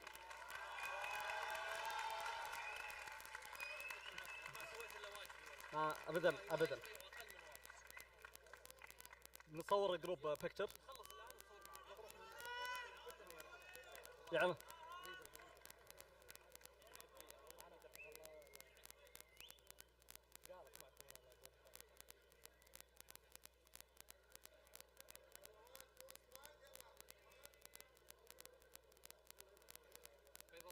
وجهك ابيض. Please, just a second, we would like to call Mr. Ahmed Al-Maghlouth, and we would call Mr. Sulaim Al-Qahtani, please to the stage. وسعوا السليم وذا. Please. عبد الرحمن هنا سليم.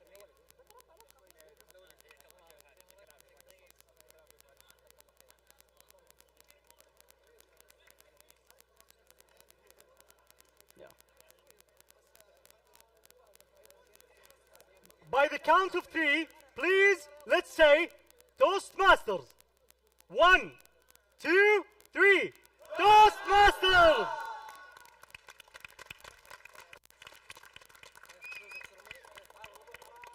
Please, would you please empty the stage?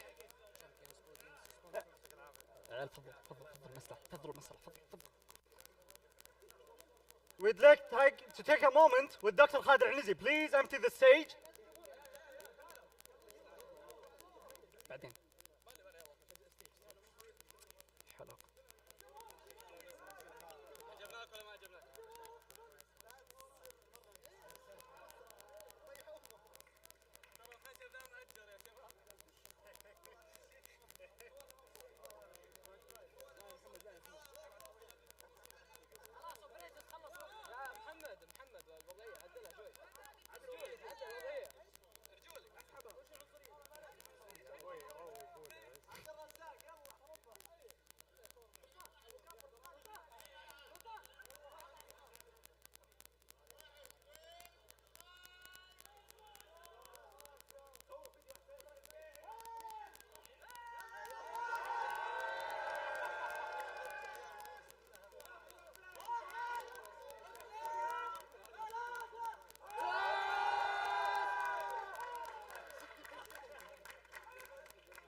الله يعطيك العافيه ويرحم والديك. شكرا جزيلا. الله يعافيك يرحم والديك.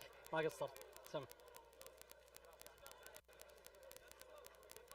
الله يرحم والديك. يعطيك العافيه. شرفتنا. سلامتك. الله يحفظك. مرحبا.